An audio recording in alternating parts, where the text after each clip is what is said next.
everybody. Welcome to another exciting episode of Vecna, Eve of Ruin, right here at Proficiency Bonus. My name is Michael. I will be your Dungeon Master. Yeah. Oh!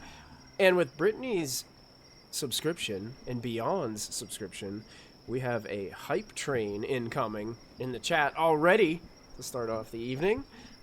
So, got any subscriptions or bits to throw at it? Unlock some new emojis, those of you that are in chat.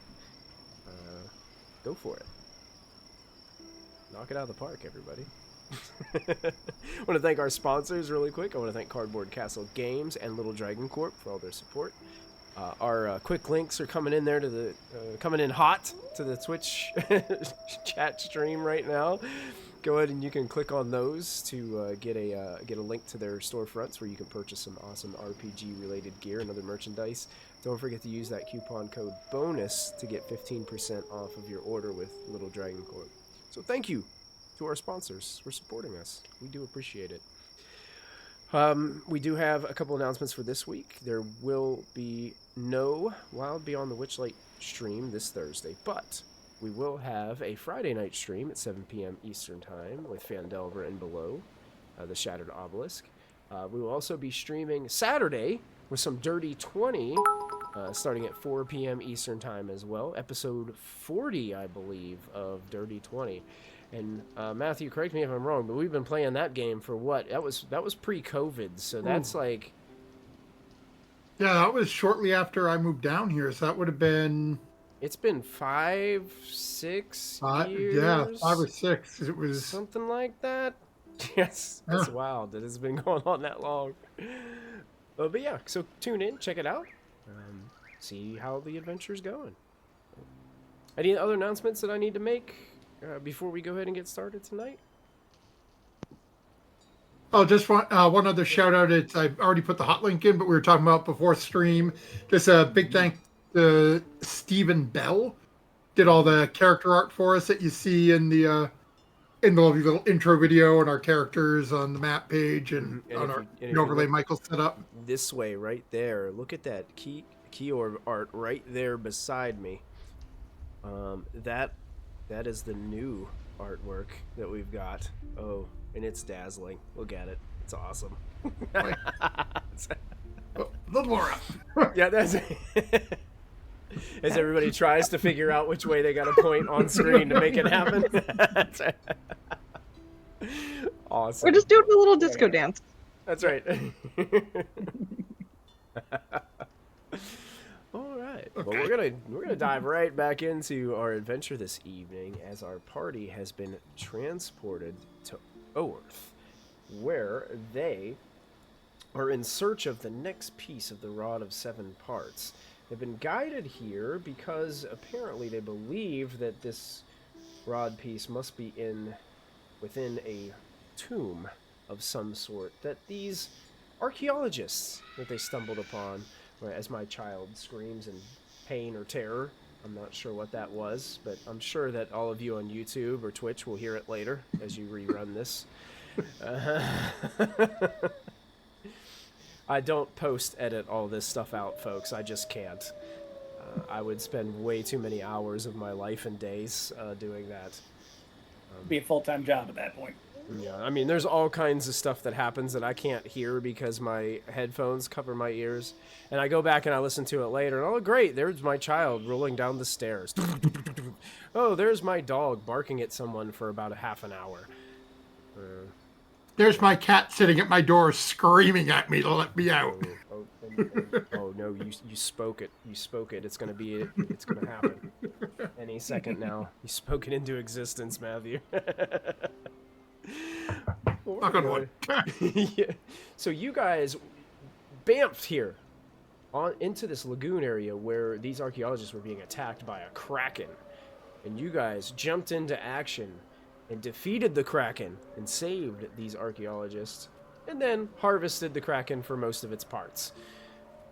And I was reading that rule book. It probably took you a few hours to do all that work, because it said that size of a creature, it would have taken you quite a bit of time to harvest all of what you did. You guys met an individual who is the leader of this expedition named Lesa, who kind of gave you a little bit of detail about what they're doing here, and then escorted you back to their camp for a little bit of downtime after your struggles with the Kraken. So now you guys are here in the camp. I think you guys were kind of just like relaxing here and moving about and kind of just using this as an opportunity to rest.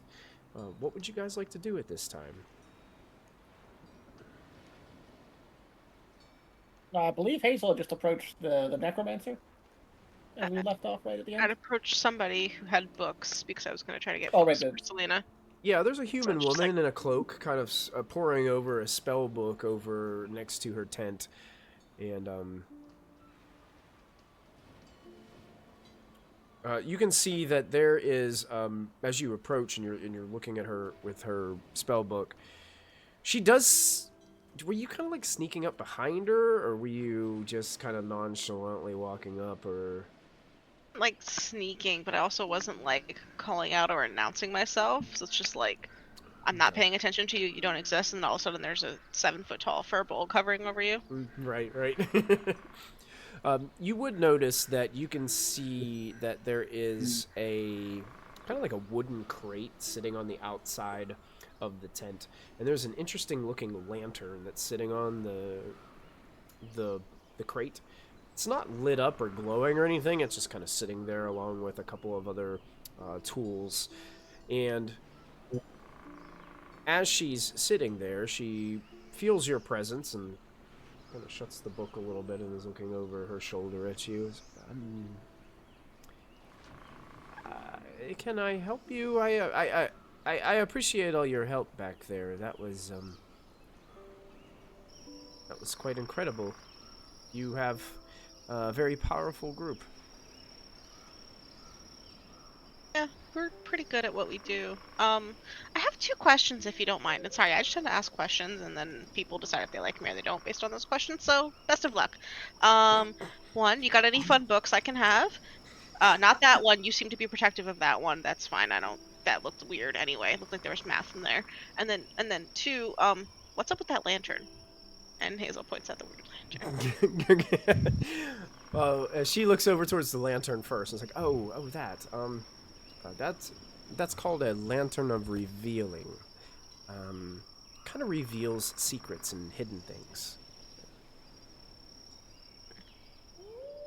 Have you ever heard of one? Have I ever heard of one? I believe we have one. We have, right? I think somebody Pretty sure did I get have it. one a long time ago when you Yeah. guys were in the Astral Sea. I believe somebody gave you one of those, or you It's found either it that or somewhere. we found it. I have Yep, it. What is Selena it? has it in her Oh, bag. yes. Lantern of Revealing.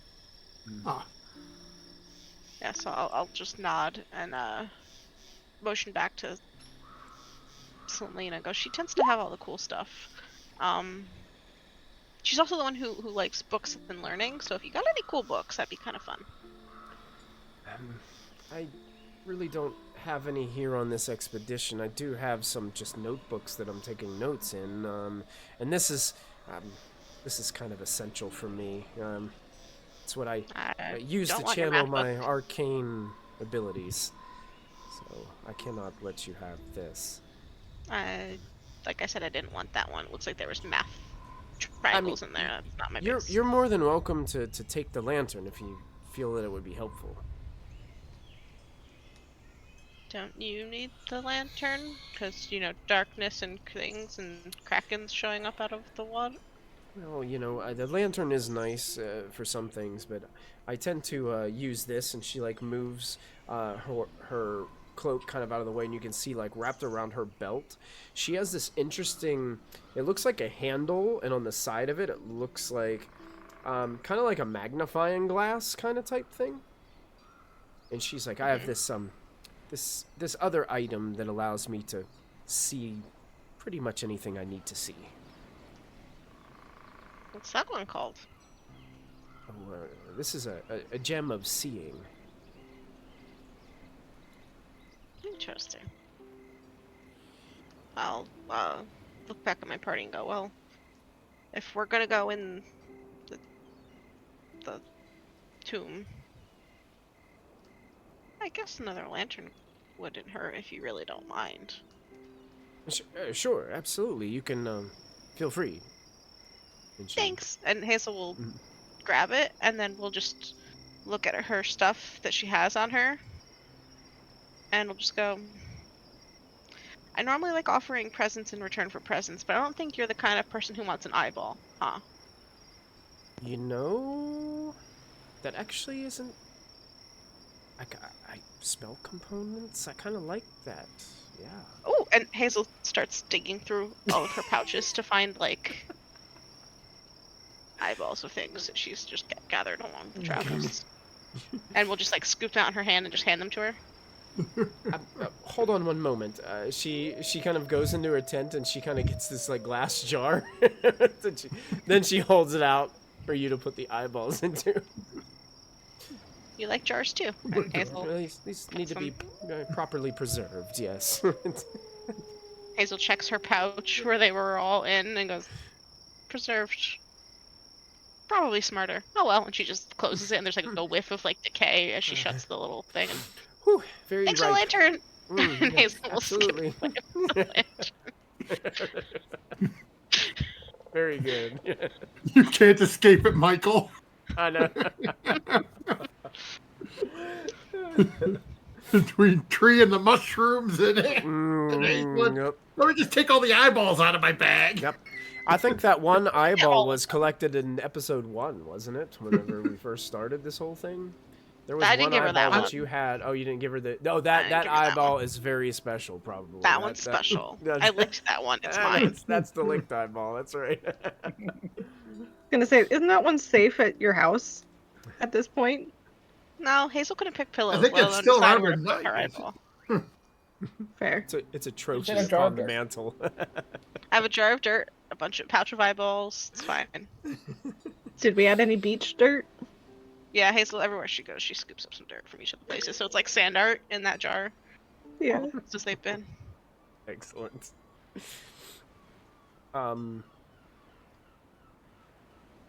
One thing that you probably have picked up from this little bit of conversation that you've had with this woman, is probably like just a hint of the notion of what you perceive as guilt within this woman, as you had this conversation with her as you walked away. I will give you that.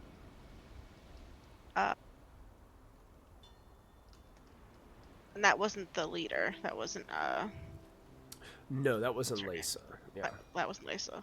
Mm-hmm. Hazel will go to Lisa. Okay.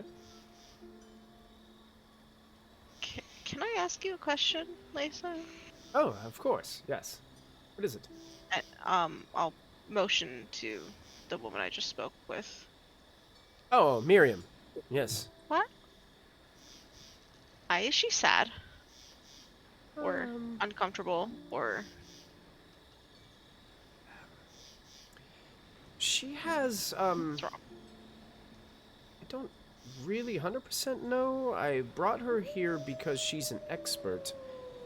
And she just so happens to be an expert that seems to be a little bit obsessed with, a Serac. What do you mean obsessed? I don't know, it seems like she knows an awful lot. A lot more than most do. That's why I brought her along. I figured if we're going to be potentially raiding some sort of temple or tomb that was designed by this terrible creature, why not have the best of the best, the one with the most knowledge?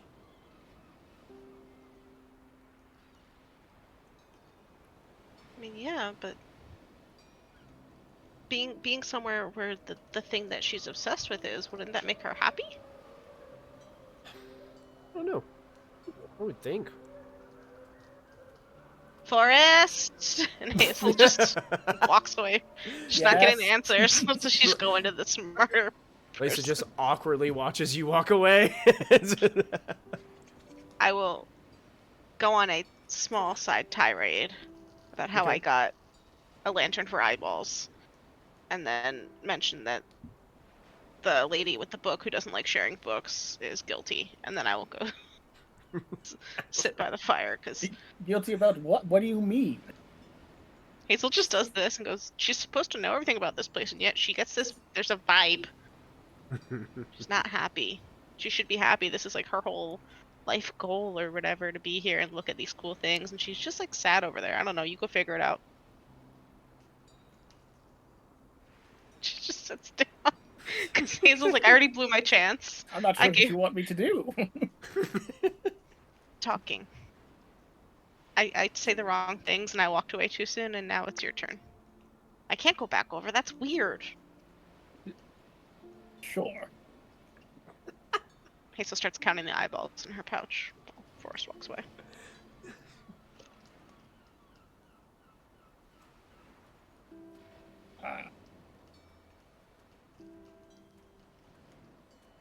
Suppose I'll approach the what was the other woman's name?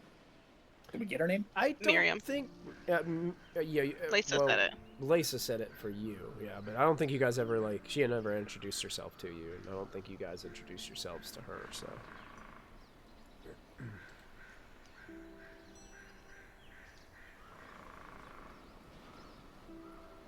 Sure. You walking over? Yeah, I'll go over and introduce myself. Oh, Miriam Zavir. Forrest, well met. My friend, Yes. Hazel, you just spoke with her, the eccentric one.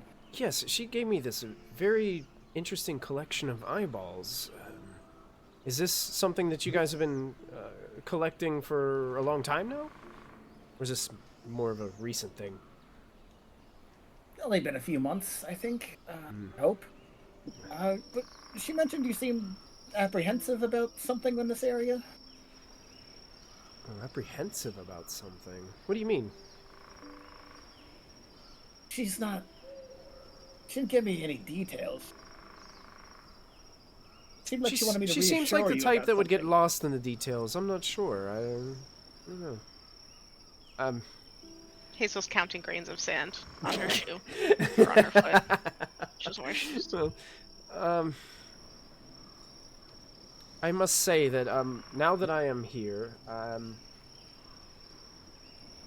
don't know. I just it kind of wasn't what I was expecting. It's been slow. It's been grueling. It's been a lot of. Oh, don't step there. Don't touch that. It's just a lot of too much caution. Well, no such thing as being overcautious dealing with places such as this and Oh, and I tell you, I've the been creatures studying. that create them.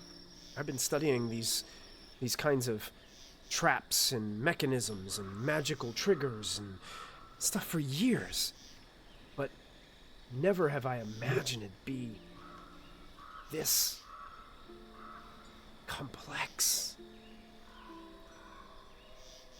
I mean, I knew Acerak was a genius, but I mean, this is wow.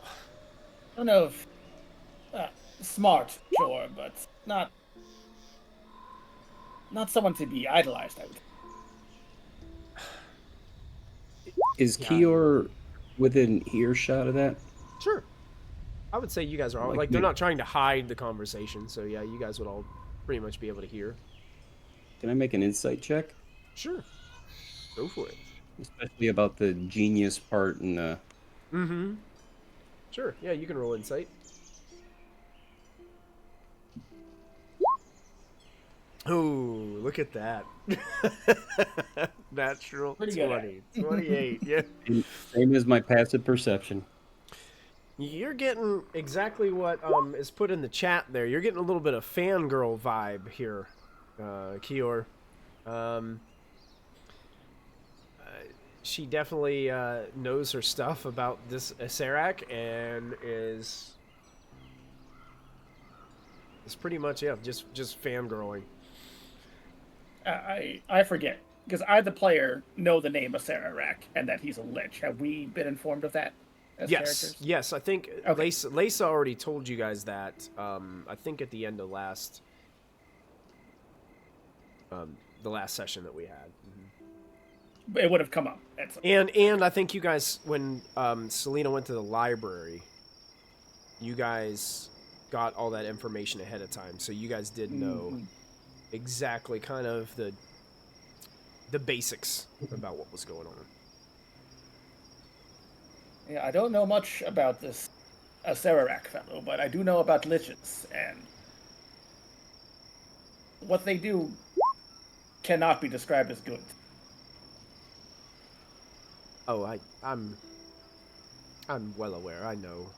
They're absolutely pure evil, the essence of it. But you said you don't know much about Acererak? What do you know? Other than all you know is he's a lich and he's evil?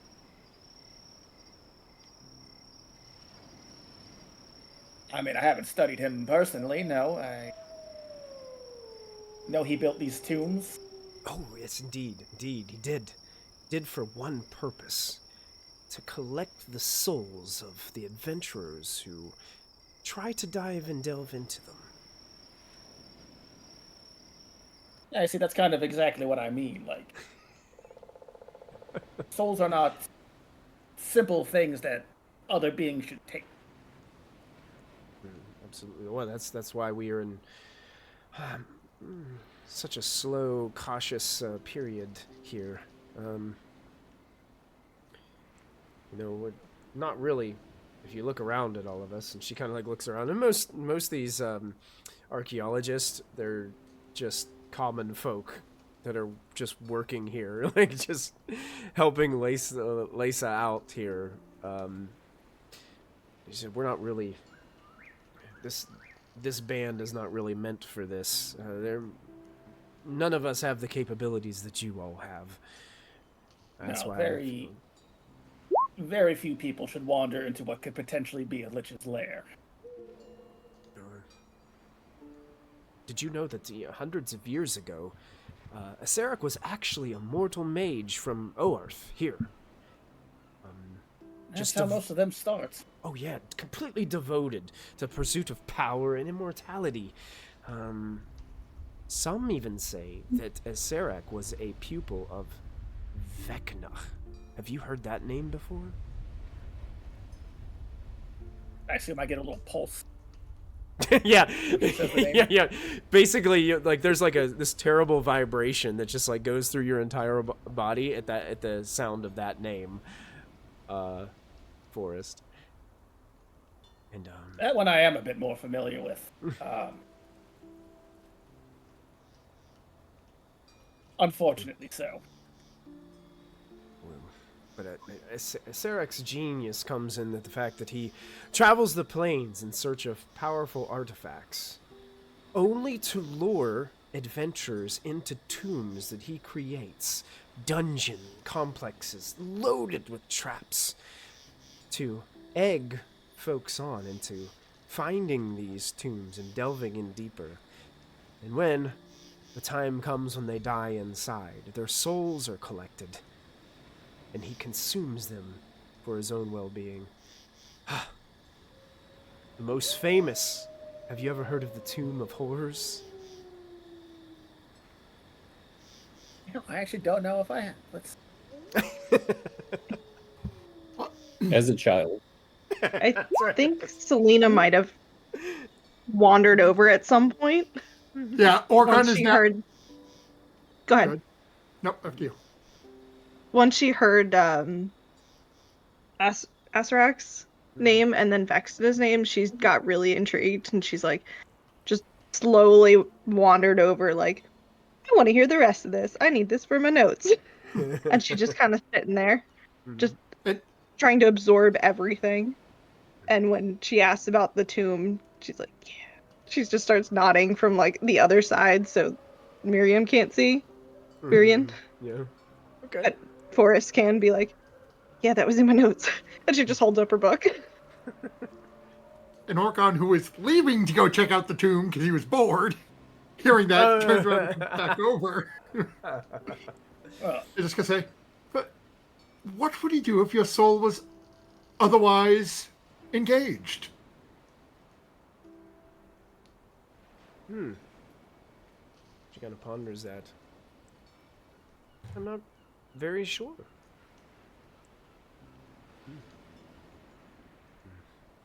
I know I know the Tomb of Horrors throughout history has claimed many adventurers, and there's also another tomb, a tomb called the Tomb of the Nine Gods.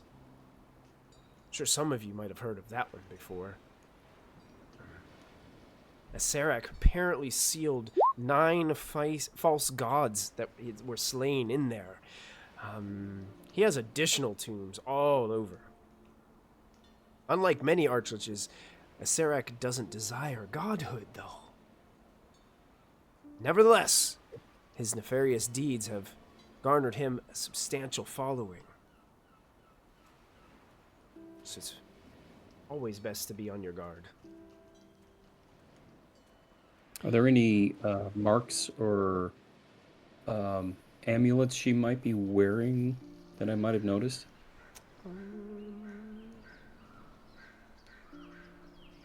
You do notice that like gem thing, the gem of seeing that's on her belt. But other than that, just like standard like spell component pouch.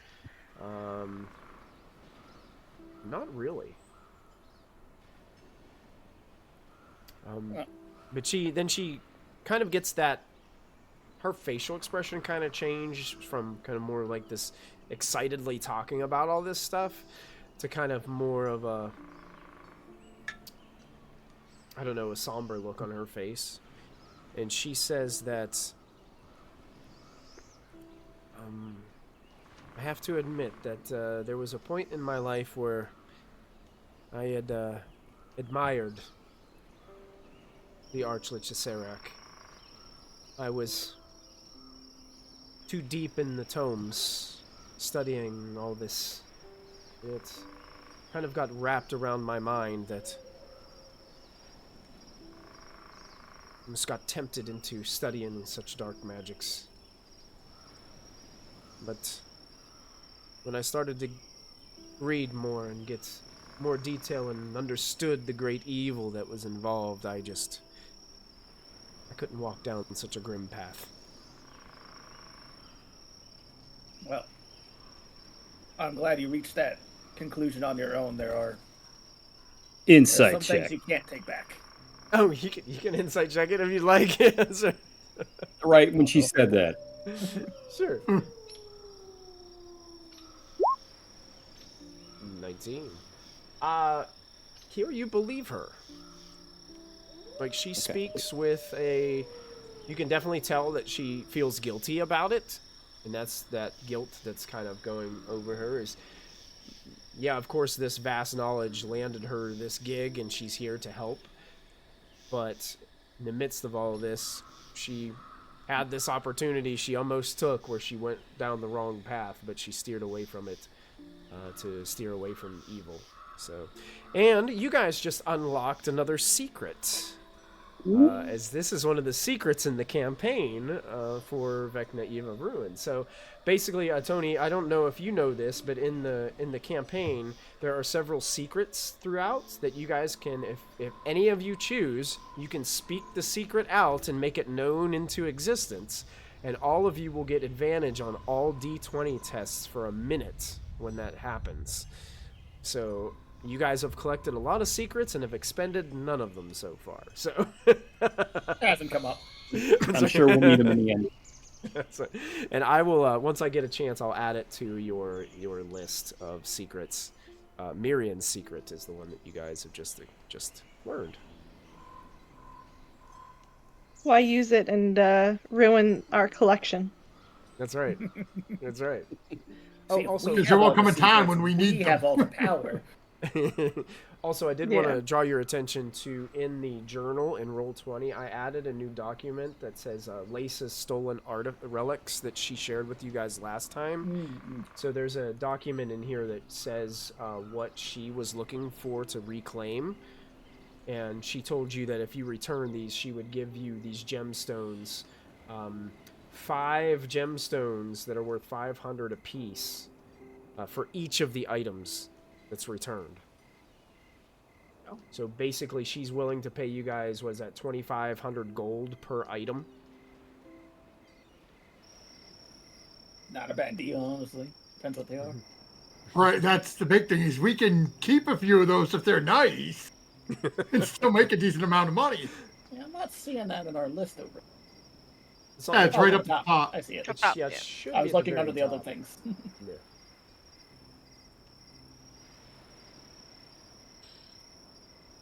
And when Orphan came over, she doesn't look strange to me, does she? Where I have true sight. No, she just looks like human woman.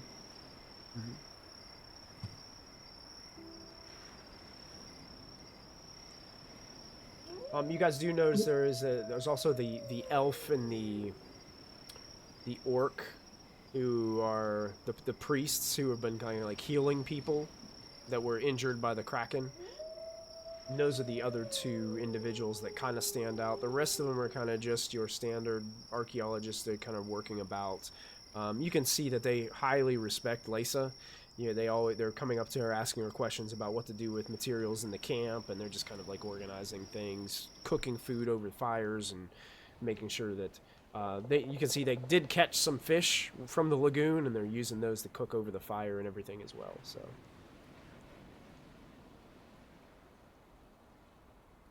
Right, well, if everyone else is ready, I think not much else to do but go in.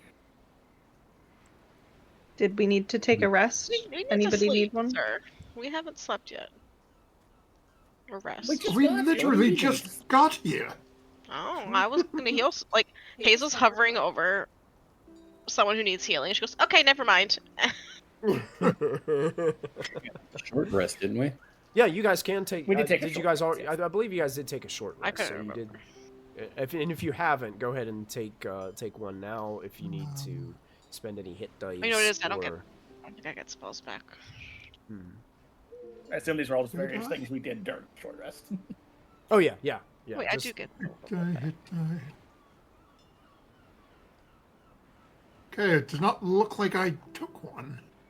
Okay, yeah, go ahead and you can take one now. I healed, but my spell slots didn't come back yet, so that's why I was confused.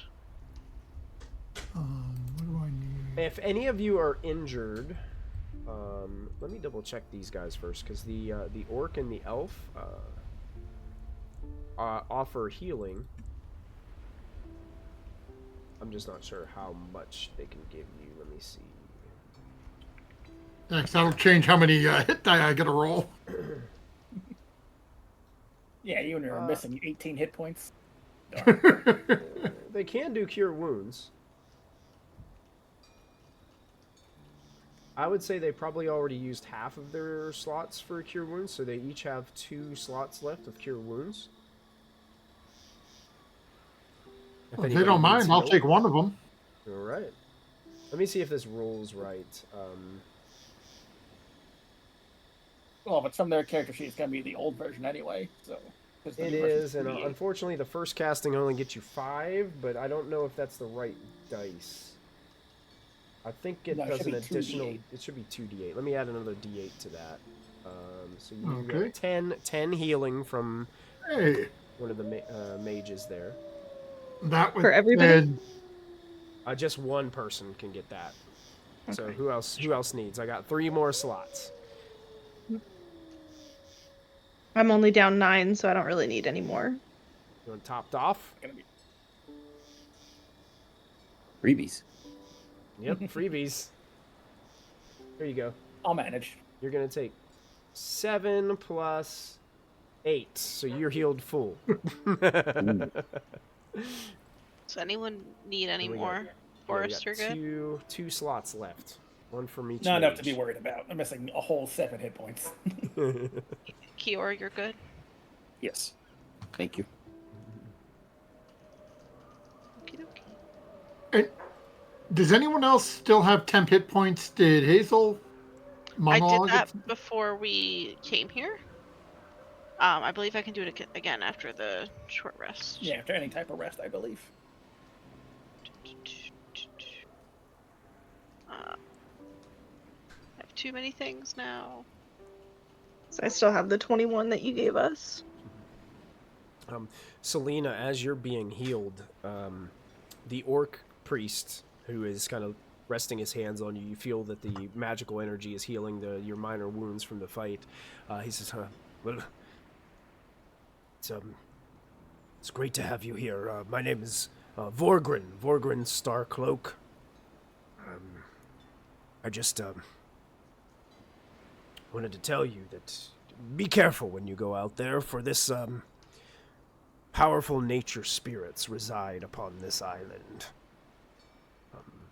They don't take kindly to people who exploit it. Really, no one should take anything without leaving anything in return. Do you know what they look like? The spirits? Or can... Unfortunately, I can't see them. But I've spoken to others who say they have. They reveal themselves in different ways. Sometimes they can only be felt. I feel like sometimes I can sense their presence. It's kind of like the feeling of somebody watching over you.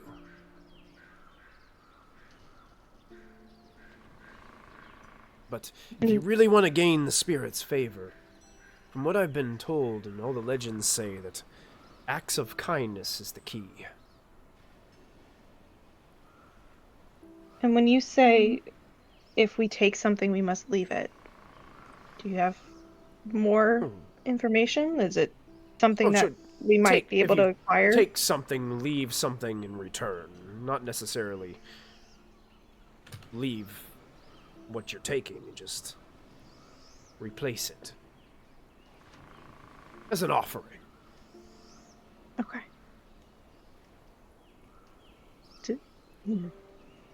Selena's got a bunch of ideas. The spirits appreciate this show of respect.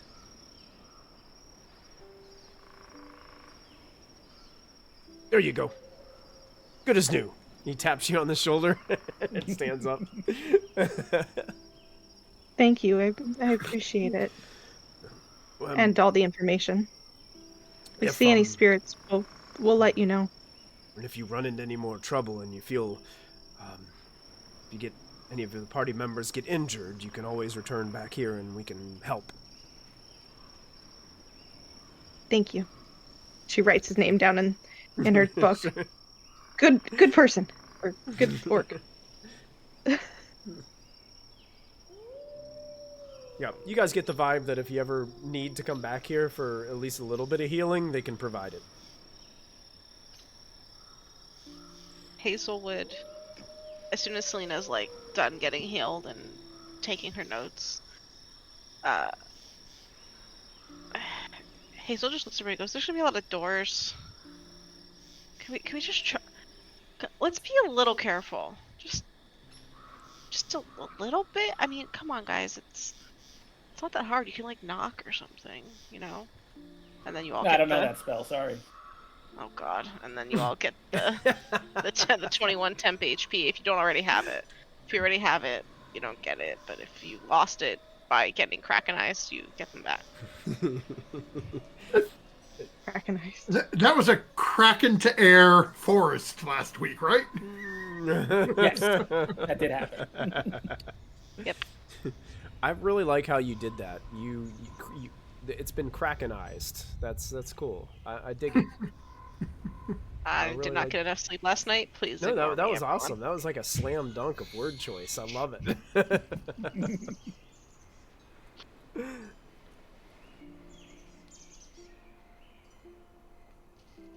So are Everybody we good? heading?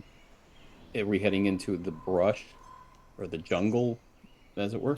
Lisa kind of looks at camp's right outside. as you guys are talking. As Lisa kind of, yeah, I can. If you guys are ready now, I mean, I can escort you to what we feel is the main entrance. That would certainly save some time, I believe. Oh, sure. It's just about a mile inland. Well beaten path. Walk. Fairly. We've been traveling back and forth from the camp. We don't really want to put the camp too close to it, just in case.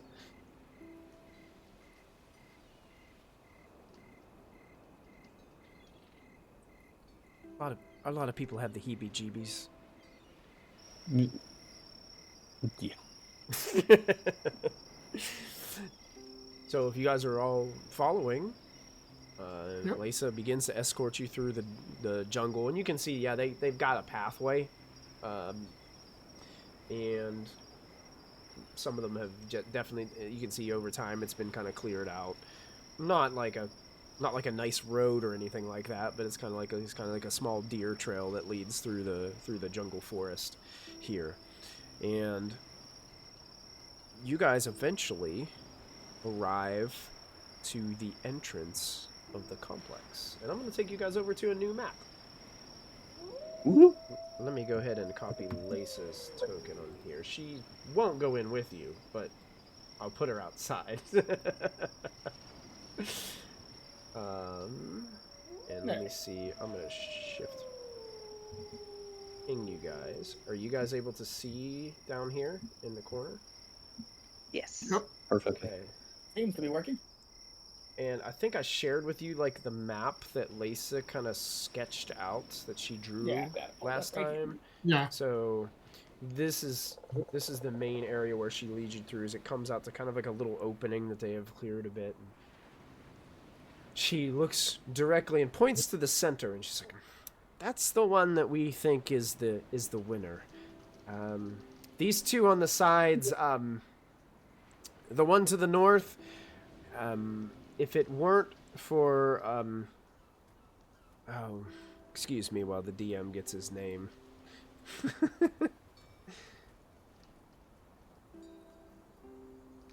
I lost the other priest's name. Others. If it weren't for Talo, I'd be in pretty bad shape. You see, if you go through that entryway, the floor triggers a trap that forces a door to close, and then the whole room is engulfed in flames. Taylor was able to grab me and pull me out before the door completely shut the first time, with flames kind of shooting out in the midst of all this.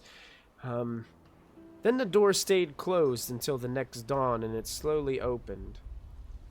I'm not sure if the fire maintained throughout the whole night, but I'm sure I would have been nothing more than a skeleton if that would have happened. Probably best not to go in there. I'd probably stay away from that one. The one down below, once you start walking through it, it starts firing arrows out of the walls at you. It hit a couple of our archaeologists, and if it weren't for our priests, they would also be dead. But there's some kind of interesting writing on the back wall that we couldn't really get to. There's some sort of set of doors. Tried shining the light on it, but the area is just too dust covered, and there's just a lot of things that are hiding it to make it to where we can't see exactly what it says. Did you think to take a rubbing of it by chance? We can't get to it because the arrows keep stabbing us when we walk across the room. I'm talking a So barrage. don't walk. So what? Don't walk. They fire everywhere in the room. Even if you're crawling, What? they go through your shins. They're everywhere. Okay, No, what I'm saying is do not step on the floor. Most people don't fly. I don't have the ability to fly. No. You obviously which one can. is I've she seen pointing you at? do it. Which one was she pointing at when she said that? The lower room. This lower room. Oh, and I'm sorry. guys gotta Twitch. get some- I gotta get you guys to the map too. I apologize. We'll get our Twitch friends over to the map so they can see what's going on. Yeah, down here, this opening, and you can see that there's some sort of doors across the room. And I'll read you a little bit of text. I think I got a little text on this one that I can read to you. Let's see. That number is 2. So you can see those strange pockmarks that lie in the walls in this corridor. And at the end of it, you can see there's a set of dark wooden doors right at the end of this corridor. Okay, and when I look at the floor, knowing that she's told us it's trapped before I give myself my fly speed, can I look at the floor? Do they look like they're pressure plates, like if I step on them? I could investigate it. You're kind of looking at the floor, and the floor itself is made from what looks to be limestone that has just like kind of like dirt buildup near the edges of the room and stuff from just being a very, very old complex. The ceiling in here is about 10 foot high, but you're not seeing like any like pressure plates or anything, or nothing about the floor that seems to be. If you guys want to make investigation checks, or you could do Arcana checks, whatever kind of check you feel would be something your character would be looking for. Yeah, if I don't see a pressure plate, then now I'm looking magical. So I'll do an Arcana check and see if. Okay, yeah, sure.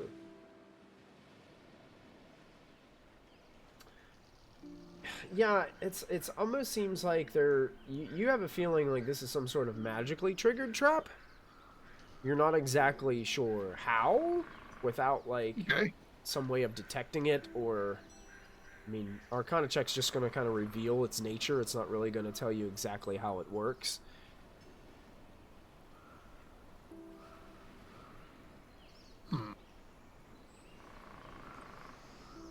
Selena sees Orcon and everyone else kind of like looking and doing their checks, and she's like, Orcon, I've got a spare shield if you're really going to go through with moving into that room.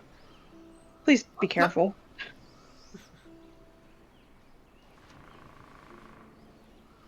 I think I'm just gonna pick up a rock. I assume there's rocks somewhere. Oh yeah, you can pick up a rock. Okay, throw a rock into the room. Okay. You throw a rock into the room. You toss it. As soon as it like breaks the threshold of the room and starts going, you hear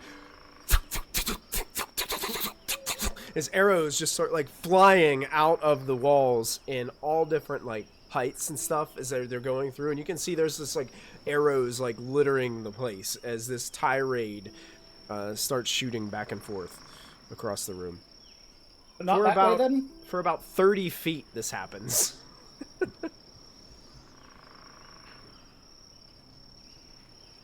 Oh, that solves that problem then. I'm going to look at Hazel and just nod.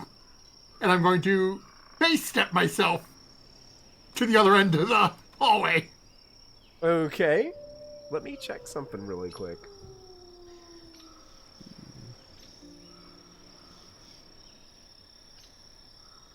Okay. Got it. Yeah, so you bamf and you appear in an instant right in front of this door. The minute I hit the ground, I'm going to turn and look. So if anything's coming, I'm going back. Got it. Yeah, right there, nothing triggers. You seem to have found a safe spot, Orcon. I cast message to Orcon. I think you can hear us from this distance. Hazel doesn't care, and you don't know what she's doing. and we'll just say to him, "You're gonna touch that door, aren't you?" We have to open a door eventually. I'm not talking to you. You do actually have to speak aloud for message to work still. Like, it's not... Hazel's ignoring Forrest. La la la la la. Argue with Orcon.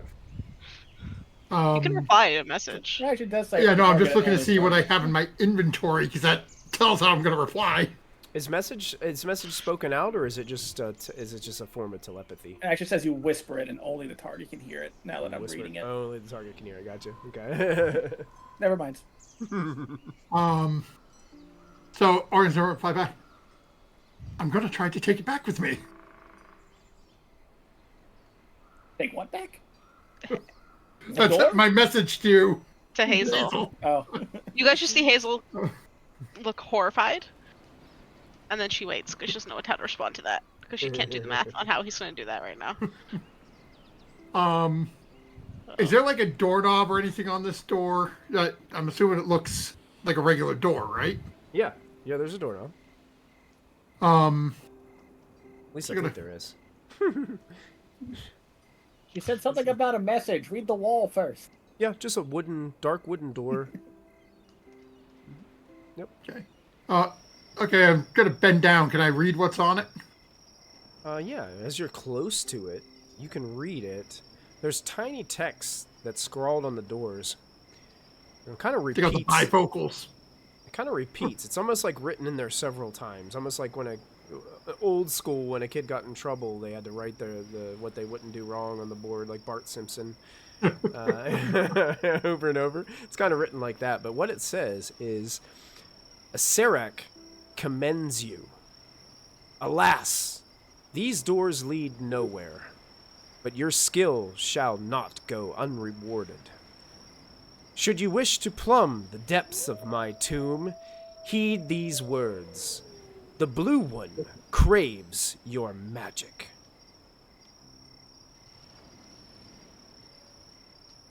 I can copy and paste that into Roll20. Yeah, or one more time for the note taker. There you go. I'm just going to copy and paste it right into Roll20. So that way you guys will have it. There it is. That's what it says on the door. In common text.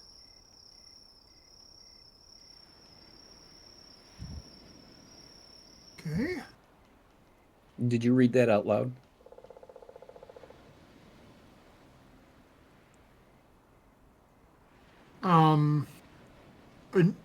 Organ would have read it to himself. Just sort of like, I see I commend you.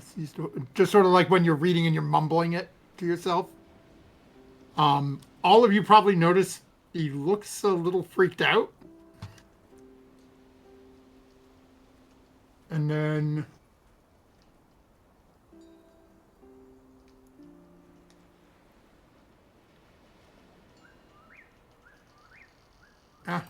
starts walking back out.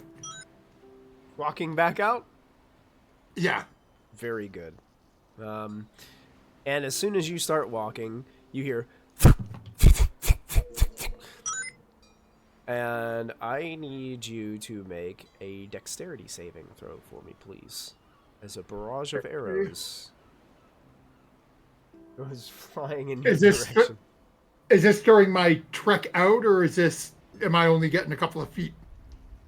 Oh, as soon as you took like a 5-foot step, they just started going. It's like your whole trek. So like, if you want to try to avoid any more, you're gonna have to book it as you're running, like Indiana Jones style. Immediately noticing that is just freaking out and just gonna sprint. But 16 on the saving throw. Would you like to spend some resources? That's not enough. I should have. I can't see what we got. I'm on the wrong screen. We got 8 proficiency bonuses, 4D. Let's toss a probo at it. Toss a probo at it. Probo is what, +4 or 5 now for you guys? 5. It's 5? All right. Well, good news. 5 is going to get you over the hump. Congratulations. Unfortunately, you still do take half damage. It would have been 6d8 piercing damage, but it's only going to be half of that. So let's see. You're going to take half of 37. That's a pretty high roll. 18. And as Orkon runs through these arrows, he comes out the other side, and he's got arrows sticking out of both sides of his body. Should have taken the shield. Sorry, got a little distracted there. So apparently the blue one craves your magic. Who's the blue one? Smart. It didn't say.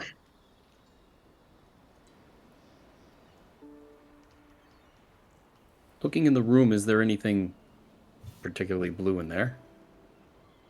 You don't see anything blue in there. You do see a bunch of arrows lying around, but none of them are blue.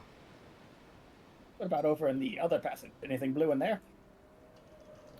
As you're looking across this chamber, you can see at the end of it, there is a relief of a scowling, fiendish face made of azure mosaic tiles.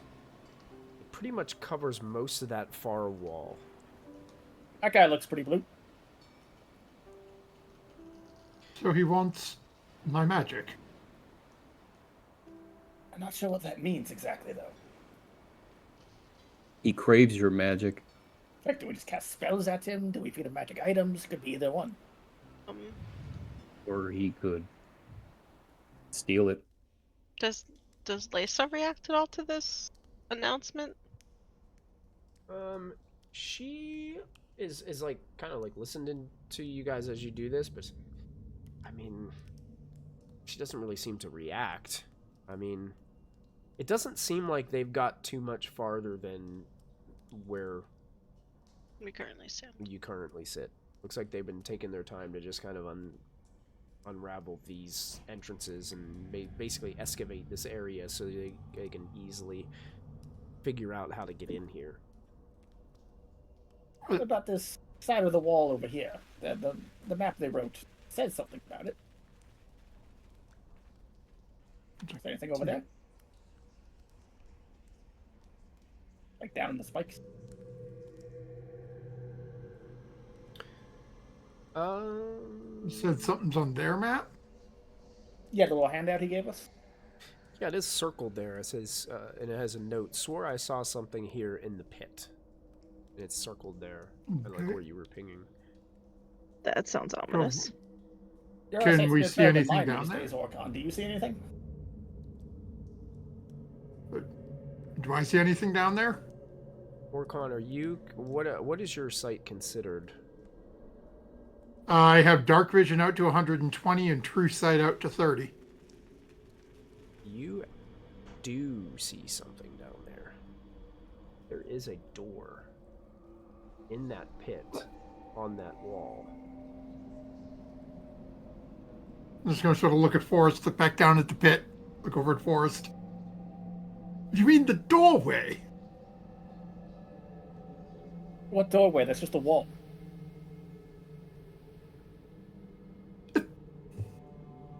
I can see it. You can see the door. You also have true sight? He's trying to make it feel better. Yeah, if Selena pulls out her lantern, Yep. Hazel will pull out the new one she got as soon as Selena pulls hers out. Oh, right! I'm going to step out onto the walkway and just sort of look down. Does it look like we could like safely lower down there to get to the door? You probably. I mean, I'm assuming these little Christmas trees are spikes. Oh yeah, absolutely. That's what I Yes, assumed, indeed. It is. Why would you have a tomb without a spiked pit? It just wouldn't. I mean, It just wouldn't the work. little map they drew even says, beware of spike pit. Beware of spiked pit. That's right.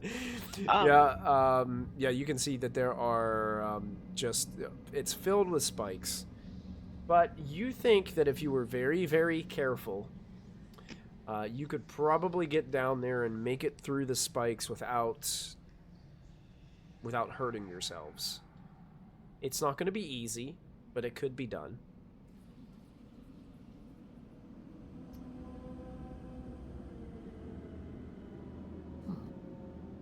Now, when you guys look across at that fiendish face of that blue mosaic tile, you can see that the face's mouth is open, like just wide open, revealing a black maw, and its eyes are carved from clouded white crystals. To the right of the mosaic is a closed door on the other side of this ledge over here in this direction.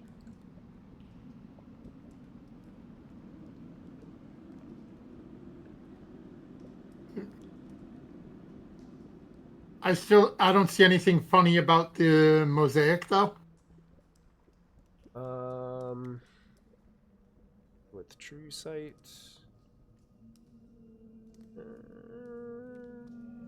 Nope. Okay. There's a door over here as well. I'm gonna walk over and check it and gonna look at Hazel. Lace is like, be careful. Please be careful. As she stands outside, looking in. I'm Lena's gonna leave gonna- myself here because I don't want to be in the door icon. Here Okay. will knock a bolt, an arrow. Okay, yeah.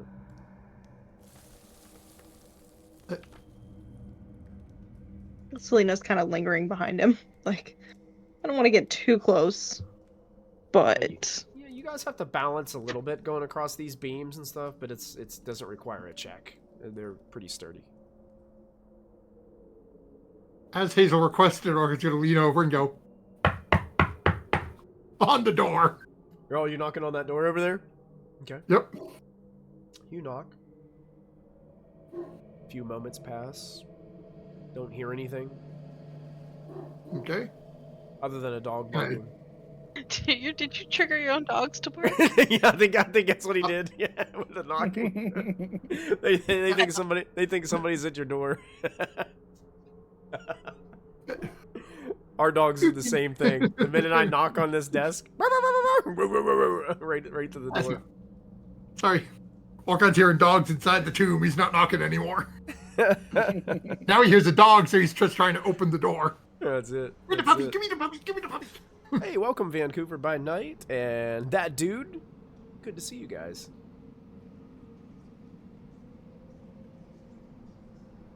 Yeah, time passes. Nothing seems to happen. What happens when I try to pull it open? It's locked. Okay.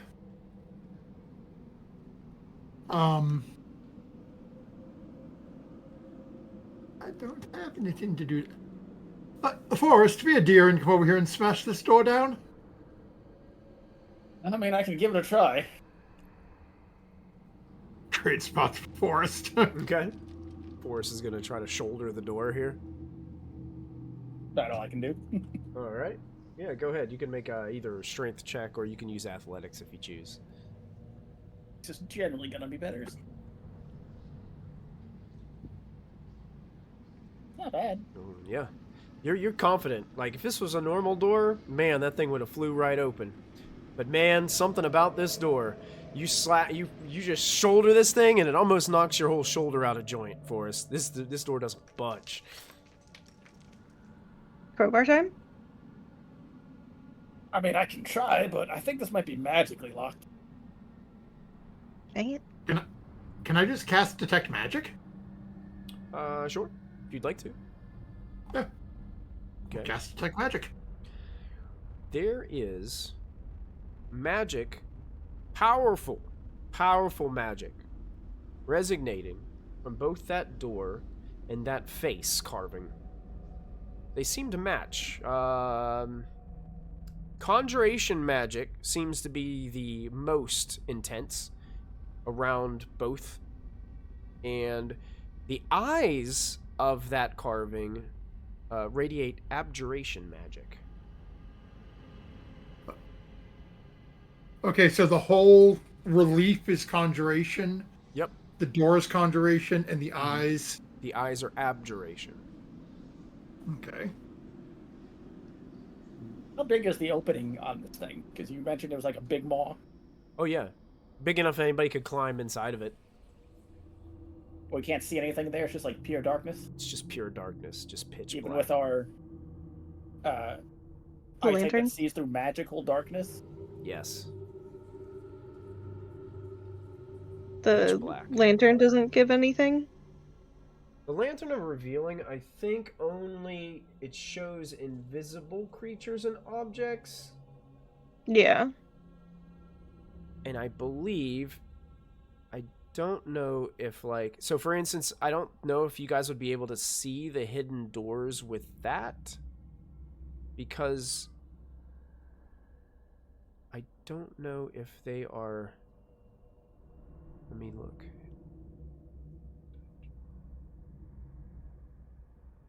Yeah, just because of the way these doors are concealed, they're not concealed with invisibility like magic. It's a different type of magic. So you're with the Lanterns of Revealing will not reveal hidden doors. That would be something that the Gem of Seeing would have the ability to do. Pretty sure we have one of those too.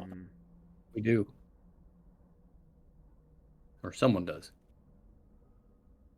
I know it's in our handouts. We must have found one at So some point. basically these doors aren't technically invisible is what I'm saying. So the invisibility, to break the invisibility, wouldn't show them. Oh, it's not it's not invisible, they must be. Oh yeah. So above the table, Oh. how many of those rod pieces do we have? 5. 5. What do they do? Give me a second. I can cast reverse gravity or commune. I have the one for Arcane Gate. Sidebar: we do have a gem of seeing. So mine Where is it? has Oh, good. find the path spell that I can cast once a day. And I think, Hazel, you have the one with Regenerate, right? So the only ones we're missing are Mirage, Arcane, and Simulacrum. I was going to say something about... Oh, Gem of Seeing, though, requires attunement. We'd have to take a rest. You always have to. Good. You'll be. Yeah. Can I make an Arcana check on that? So you said when we look into this maw, it's just black. It's like I'm staring into the void. Exactly. Yeah. Okay, I don't know about you, but I can see through most darkness. So can I, and I can see through things you can't, like doors that are just played on walls that you can't see. Right, so this isn't darkness, whatever this is. No, I'm thinking perhaps it's a hole. A hole that goes where, though? We'd have to go through to find out. Hazel? Do you still have that little fairy friend? Ooh. I believe so. Let me check.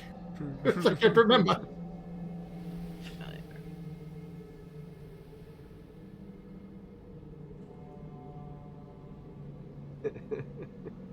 No, apparently not. Apparently I fired him. You fired him? What did you do? What'd you do to him? You fired your friend. Apparently at one of my levels ups, I must have swapped my Eldritch Invocation. I no longer have the one with the back to the chain. You don't have Swift anymore. Yeah. Yep. Good old Swift, buddy. They're busy. It's fine. It's next level, I'll fix it.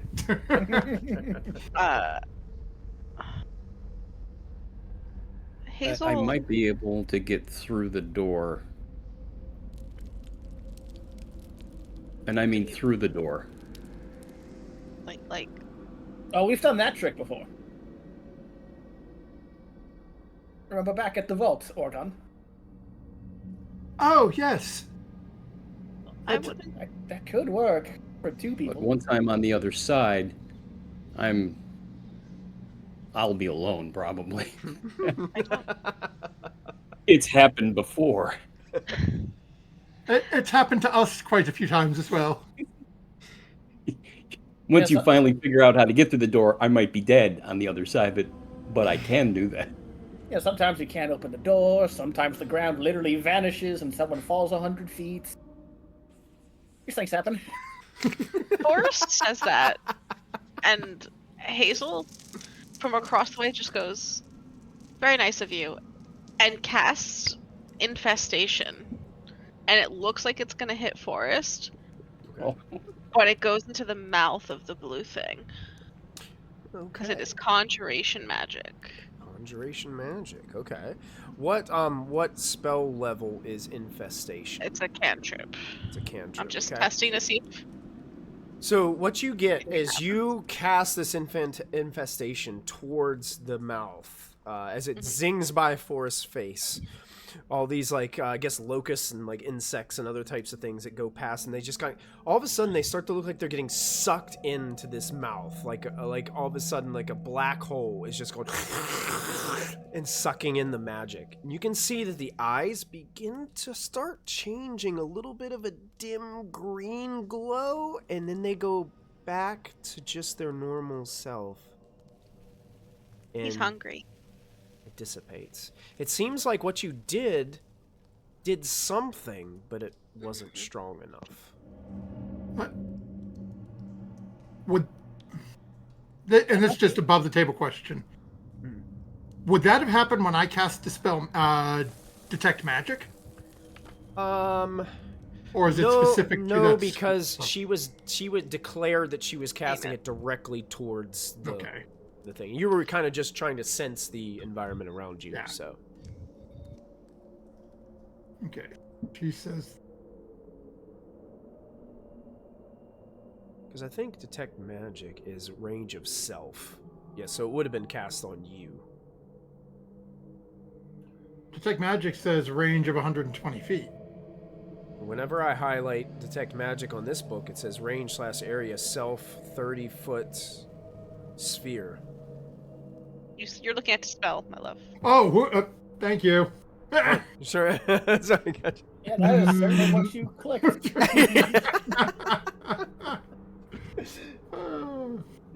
Okay, Long scroll. Yeah, you could try dispelling it. It is some kind of magic. I had an idea because I always upcast. I do have one idea as well. I can summon my horse, and it can go through whatever this hole is, and as long as it's not more than a mile away, I can still talk to it. But before we go feeding that, let's try this. And I'm going to cast Tensor's Floating Disc, Okay. which is it's technically a first level conjuration spell, but because I'm a warlock, I only can cast at fifth level. 5th level. Oh, it's- Okay. It's so cast you're- using a 5th level slot.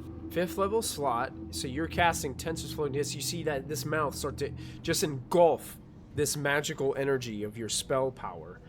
And you can see as it does this, the eyes begin to glow. It goes to like one shade of like light green. And then it goes a little darker. And just kind of pauses for a moment. Goes a little bit darker, so a third. Then it goes to a fourth, and it's getting brighter green as it goes. And then it goes to a fifth. And they're still glowing green. But nothing happens. But, Force, do you have anything... any slightly more advanced conjuration spells that you could cast? Hazel said it's hungry. Feed it something. I could technically summon an angel. That I feel like I'd be going to hell if I said yes, do it. I mean, like, it's kind of messed up to do it, but yeah.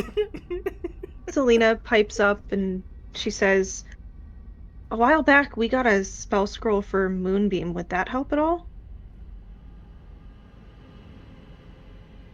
don't know if I- it's the right magic. Yeah.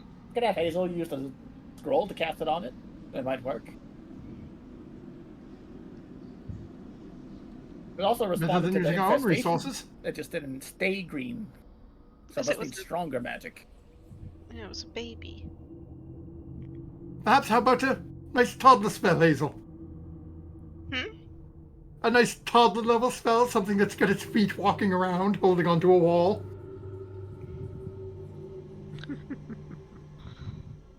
Or do I have forced summon the holy and Uh.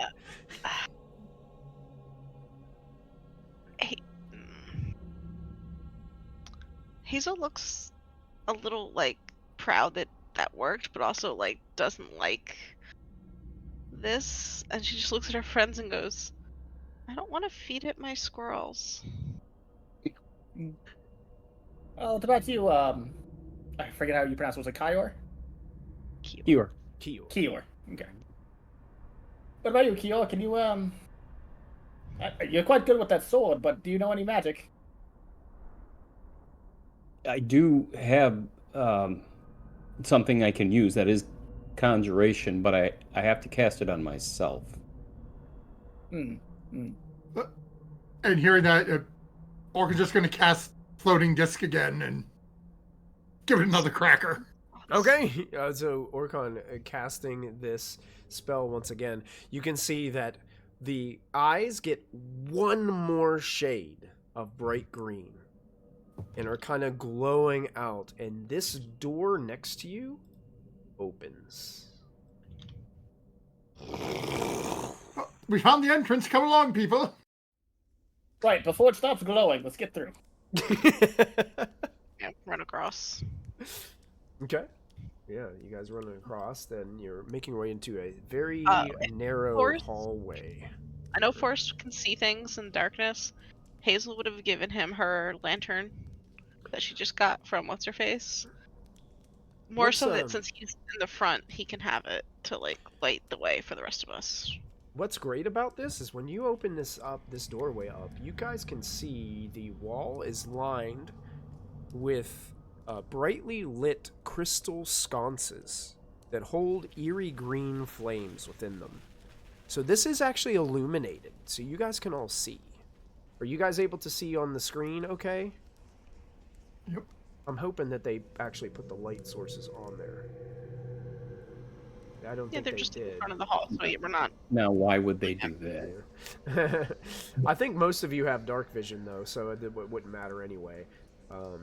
Yeah, I and would say. Selena might be the only one that couldn't see anything, but I think I can't see him. you can't see him. Hazel, why don't you keep the lantern? Just because I need a free hand to draw my swords and Okay. anything. I still have an arrow. I still have an arrow knocked, and I can see. It looks like a statue. I'm placing some light in there. Can you see now, Hazel? I think so. I'm at the angle where it looks like I can see it. Yeah. Yeah, I put some light tokens in there. They should have had them in there beforehand, but they didn't have them for some reason, so I tried to add them in for you. Okay. As we go along, I'll probably have to add some more, so just let me know if you can't see anything, because the whole these areas are lit. That's what I'm trying to make sure you guys know. Okay, and as you walk into here, you can see that rows of colorful jewels line this corridor's walls. At the east end stands an emerald-colored statue of a crashing wave. The words, well, I guess they want me to read it now because it's in the box text. The words, "This wave is green," carved in its base. And there's a door set in the corridor's south wall.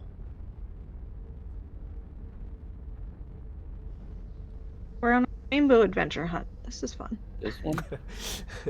Yes. Yeah, you can see a door there.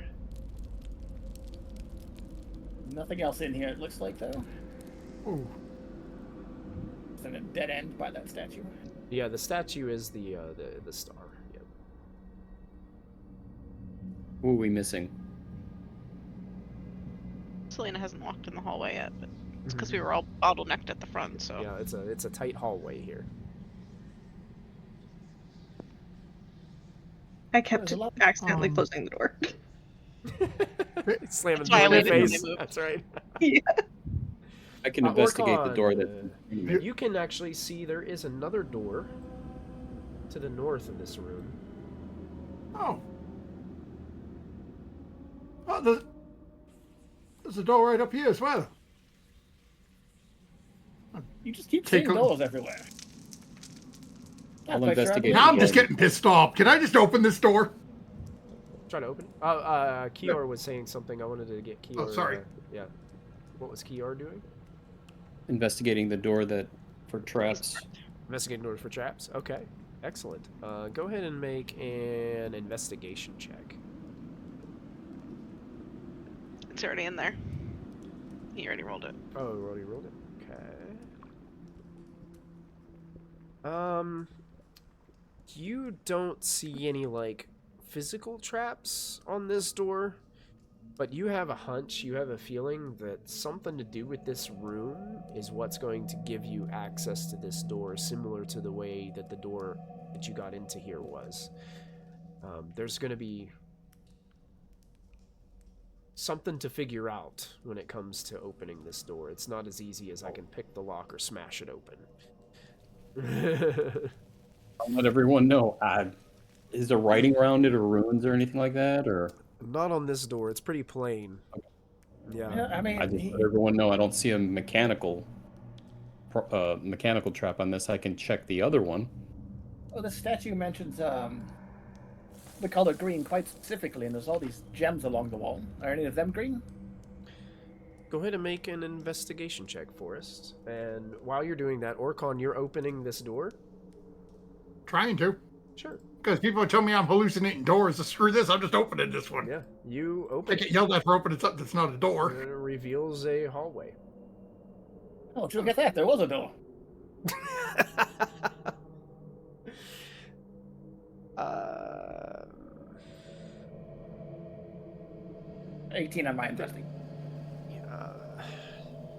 there's a few gemstones on the wall that could be could fit the description. What if I added a proficiency bonus? What if you added a proficiency? Excellent. I like the way you did that. Cashing in a promo to get that number up a little higher. That was a smart move. Yeah, you come across. Oh wait, this one, this emerald, this for some reason, this one seems to be. There's like a slot over there in the bottom of that. This one seems to be kind of like at least the right size.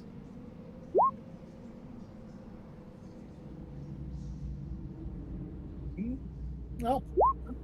Is it removable? Can I pull it out of the wall? What are you going to use to pry it out with? How are you going to do this? I mean, I was just going to try to grab it. I mean, I could pull a little dagger. Use the sword. Oh yeah, you can use a little dagger. Yeah, with the help of a dagger, it pops right off into your hand. You have this nice size emerald. You said there's a slot on the statue? There is, yeah. Does it fit? You get it down there. It looks like it's going to slide in. Do you want to put it all the way in there? What does everyone else think? If you do, duck. Orcon has left. Guys, the nature Not again.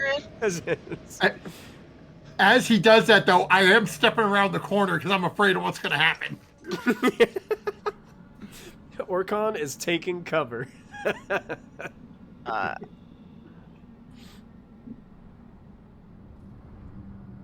Hazel just looks unsure. Didn't they say something about taking things? Well, I'm not taking it. I'm putting it where it seems to belong. Hazel steps away from Forrest so she doesn't get killed. Orcon leads around the corner. Perhaps drop a gold coin on the floor first. Kior moves out of the room too. See everybody else abandon me. I pop the gem into the statue. Forrest slides the gem into the slot. Something I got your back. The crashing wave kind of statue begins to glow. It starts small in the center of like the chest area of this thing, which as you get closer, it looks more kind of like a water elemental.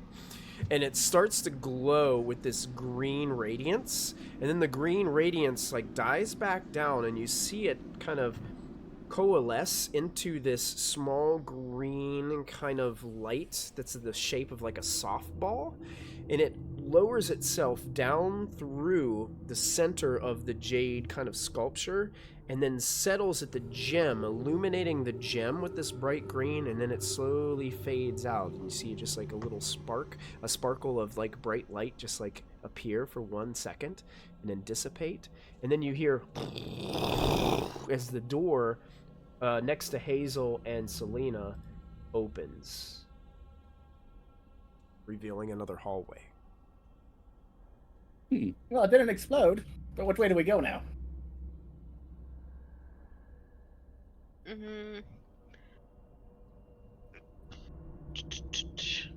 Can Hazel sniff the air as this door opens? Does it smell musky or Ooh, make a perception check. wrong? Just because it's not been opened in a while. She's got allergies. This is fine. Well, it smells a little acidic.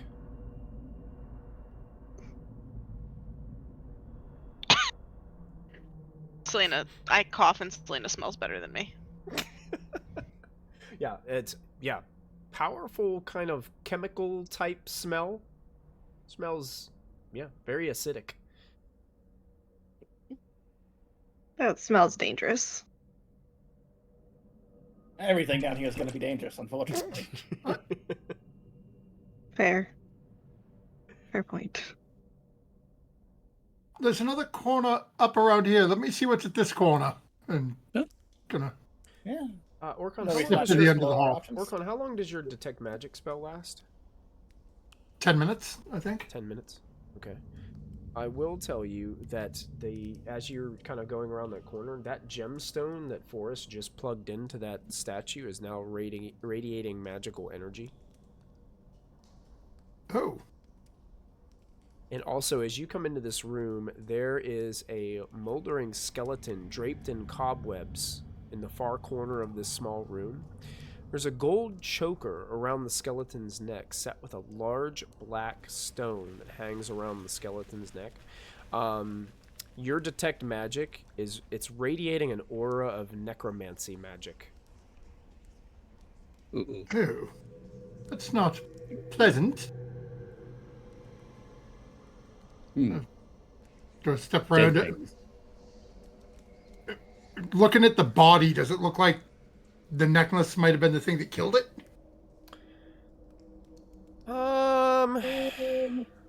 Make a medicine check for me.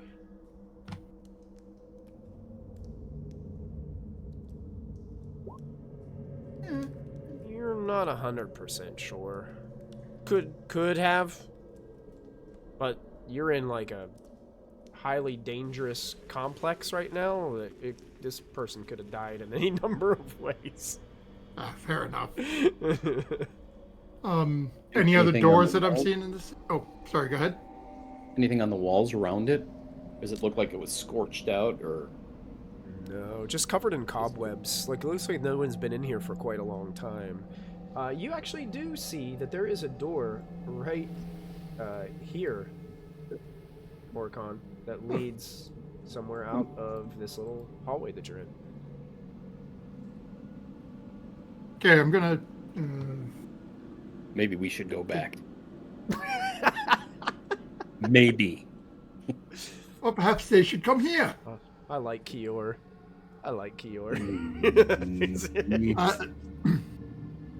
Fine, we'll go back. I can't cast message. There's too much wall between us.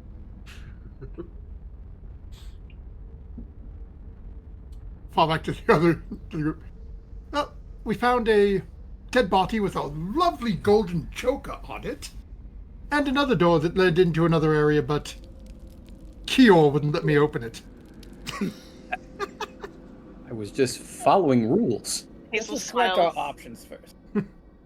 Hazel just smiles Hey, at Keeper. Kior. Yeah. Hazel has a friend in Kior. So we know there's a pathway northward. We've got a pathway southward here. Selena, is the rod piece giving off any indication of the direction at the moment? He pulls it out and kind of holds it up so people can kind of see. You sense that the rod is leading you to the northeast.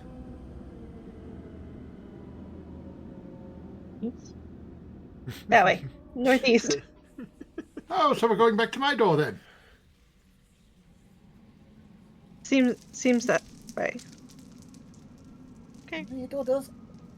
I mean, it is the only north way at the moment, so it's worth a shot. Orcon's I can gonna always come back. start running back to the other door, going, "Yay!" And Hold on a moment. as Orcon is leading you guys there, I think what we'll do is we'll take our break right here before you guys decide to go any further. So we're going to stop right here. And that's right, can never be too careful in a lich's lair.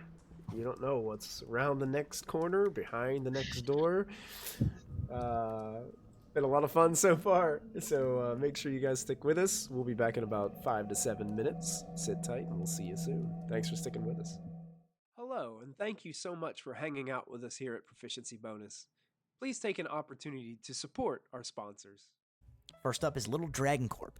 Little Dragon Corp is an online storefront based in the Great White North of Canada. They sell everything your heart could desire, so long as everything your heart desires is largely polyhedral dice sets and other TTRPG sundries. Check them out for all of your dicey needs. Perhaps buy a lovely hardcover copy of one of these fine books. If you're feeling especially cute, You could treat yourself to a t-shirt or one of these fine little proprietary Little Dragon Corp dragon plushies.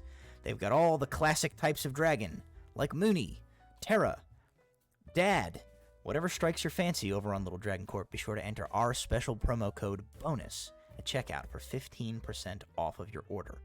That's BONUS, BONUS, for 15% off your order. That's like if you made 7 individual purchases, you could basically buy anything you want on the store, and it's like it was free with all the money that you saved from earlier. I'm absolutely positive that's how math works, and I will be taking no questions at this time. Thank you, Little Dragon Corp. Cardboard Castle Games is a brick-and-mortar game store local to Evans, Georgia. They have a wide selection of tabletop gaming and other cool games like Magic the Gathering, Pokemon cards, and even Yu-Gi-Oh! You can visit them in-store and let them know that we sent you, or you can go visit their website at cardboardcastlegames.com.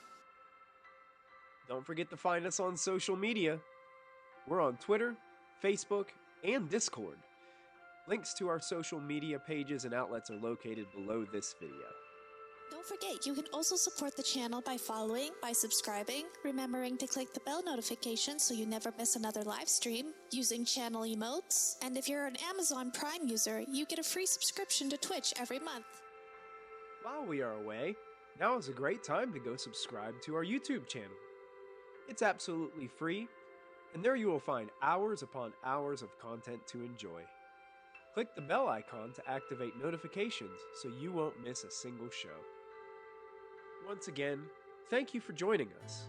We hope you are enjoying the show, and we'll be back in just a moment.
Count that as a win.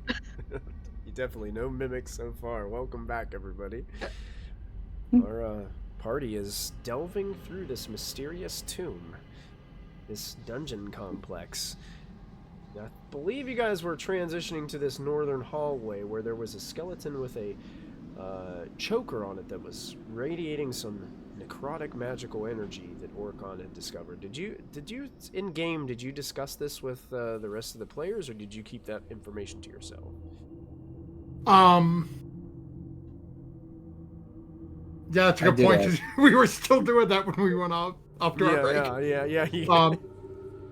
So actually, I want to say one thing too. As we started going back up, can I reach down and pick up that emerald?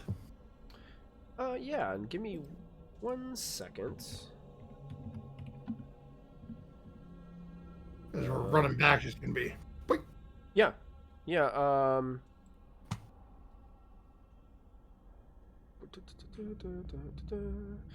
Gosh, I'm always like, I'm not good at remembering the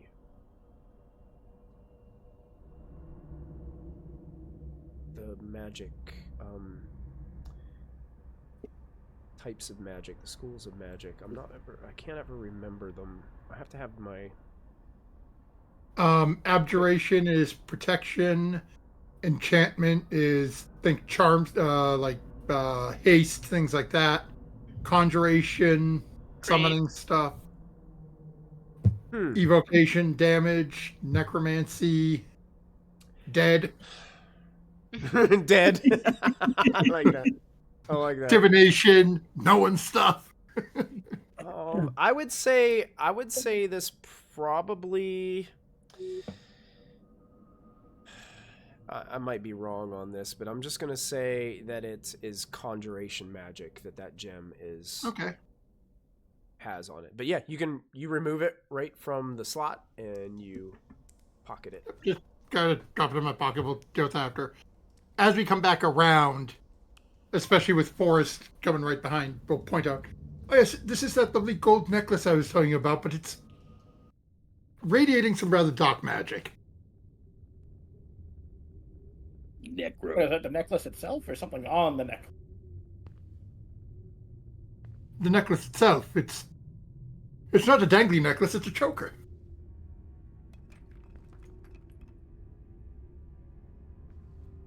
Anyway, the reason we're here is to go through the doorway, and I'm going to open the door. Okay.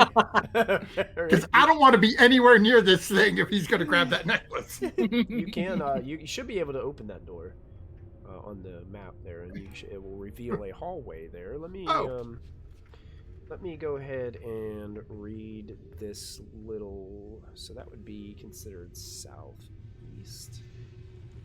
You can see that this tunnel beyond seems to be made of obsidian, and it's covered with cobwebs.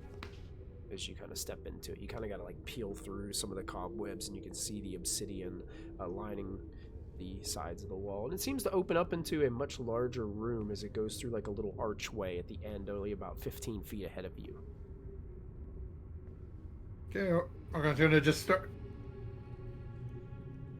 Selena, could you come up here with your fire sword? There's a rather large number of webs up here. I'd like you to just sort of clean out.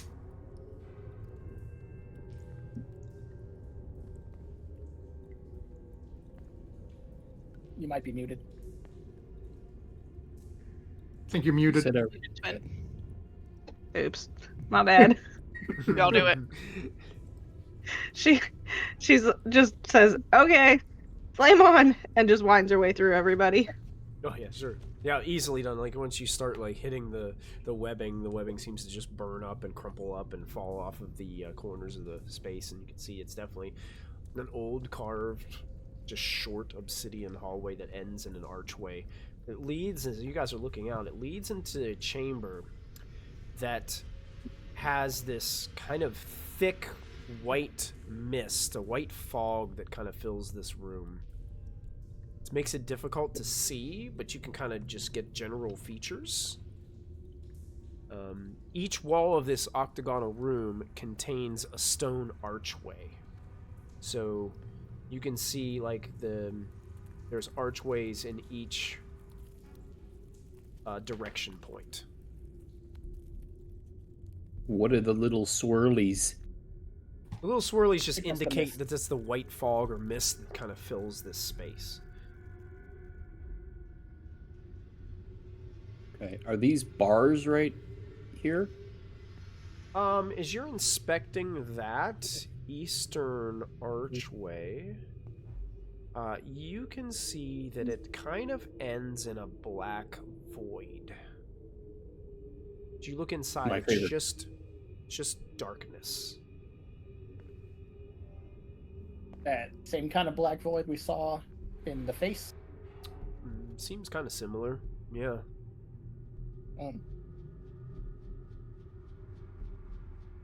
Hey, Selena. Darkness. Yes. Hazel just does this. Which way are we going? Or Can we Colin, try and as you're to that North. as you're to the west, you can see that there's also a black void in there. Selena, you're looking. You're looking that direction. It That was would saying be- northeast before, it's so northeast. There seems to be a tunnel that leads by there, but it's obscured by this white mist. So it seems like it goes in for a little ways, but you're not really sure where it's actually leading with the mist being there. answer unclear. Roll again. I think it's this way, Hazel, but I'm not really sure. I think the mist is messing with it. And she shivers. Kind of freaked out by it. I just wrap an arm around Selena and look I at mean, her. it seems like the right general direction.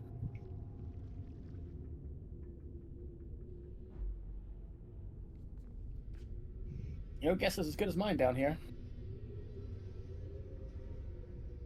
The rod's still pulling her northeast. Jan? Northeast, yes. Guess that's our best bet until we can't go that way. And the best part, Is no there any- door. Is there any kind of noise, hissing, or anything that we can... Go ahead and make a perception check for me, Keel.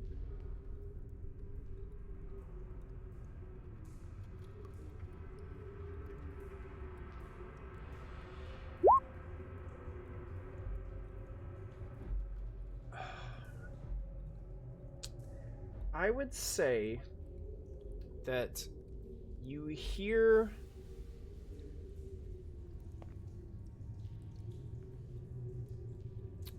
trying to describe this in a way that makes sense. So from this archway up here, the northwest archway, you can hear what sounds like, imagine like the sound of like a tightly tied rope. Like a binding rope where Like, you can yeah, hear, like you a- could hear it stretching. Yeah, hear it like stretching, but you can hear it like there's overlapping, like if there were like multiples. Kind of like it's like straining to hold something heavy almost. Could, yeah, potentially. Any smells or anything like that, or Smells you're getting from there are more smells of tree bark.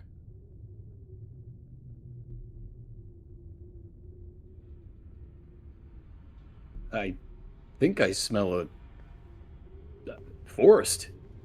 Well, not forest. No, I'm over but- here. No, not you. The other forest. He is pretty smelly. Doesn't take his armor off. All that salt water. Didn't do enough cleansing.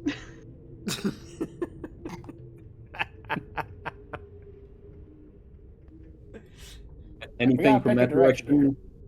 Anything from the other direction, forest? Looks like a hallway. Curves a bit further to the north. As you're walking kind of in that hallway, Forrest, you can see that this tunnel seems to be made of smooth gray stone all around.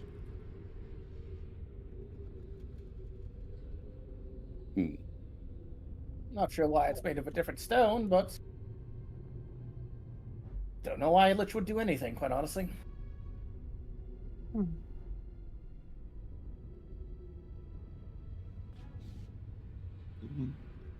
I could scout ahead into the other room and report back. As long as it doesn't involve opening a door. From where I'm standing, I don't see another door.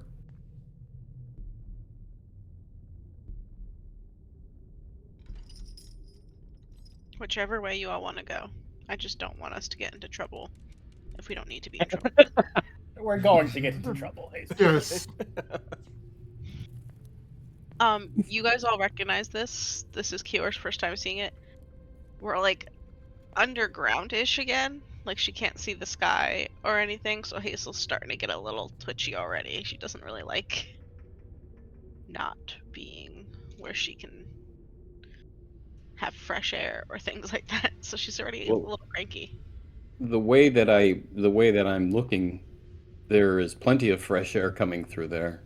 It smells like a forest. You're right, it does have that sort of scent to it.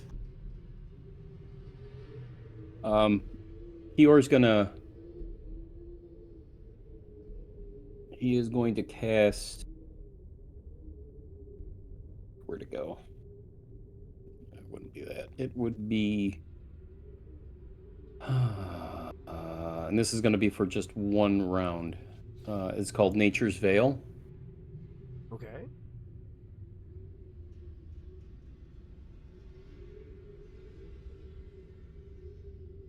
I'll spend the bonus action Okay. and move 1, 2, 3, 4. I'll move 20 feet in. Okay. What I will say, Kior, is you make your way back this hallway. The mist is kind of heavy here, this white fog. As you step to the left out of this hallway, you arrive at an expansive glade of trees. Bobbing lights flit between the branches of these trees, and at the center of the glade stands a towering banyan tree wrapped in sickly-looking vines that are pulling it and tightly wrapping around it. Some of it are like almost to the point where they're breaking some of the tree's branches.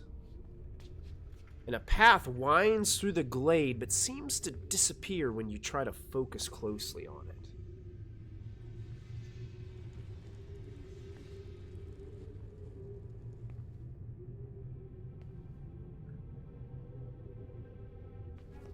I'm gonna go back and report back what I've just seen. Okay, the minute you try to turn around, you see trees. I did it again. I love that. Always I did it again. Now we need the soundbite. Oricon, as you're standing out there by the archway, Kior disappears and you don't see him anymore. Hello, down there. What do you see around the corner? Can I hear him? Kior, you hear his voice coming from somewhere in the forest. In a husky voice. Yeah. There seems to be an is it an Albanian? A banyan? Is that what it Albanian was? tree? That is the it's a banyan tree. Banyan. Mm-hmm. Massive. That seems to things. be that seems to be having problems with vines clutching it down. As you're like shouting this out, these like bobbing lights, like 3 of them are kind of like hovering like closer around you. It kind of like reminds you like have you ever seen the movie Avatar with the things that kind of like float out of the trees like that? It's kind of like reminds you of that, but they're just like these floating bulbs of light. and you hear they're whispering. What do I roll? Go ahead and make a perception check for me. So passive wouldn't do anything. Okay. Yeah, you have to roll for this one, yeah. Gotcha.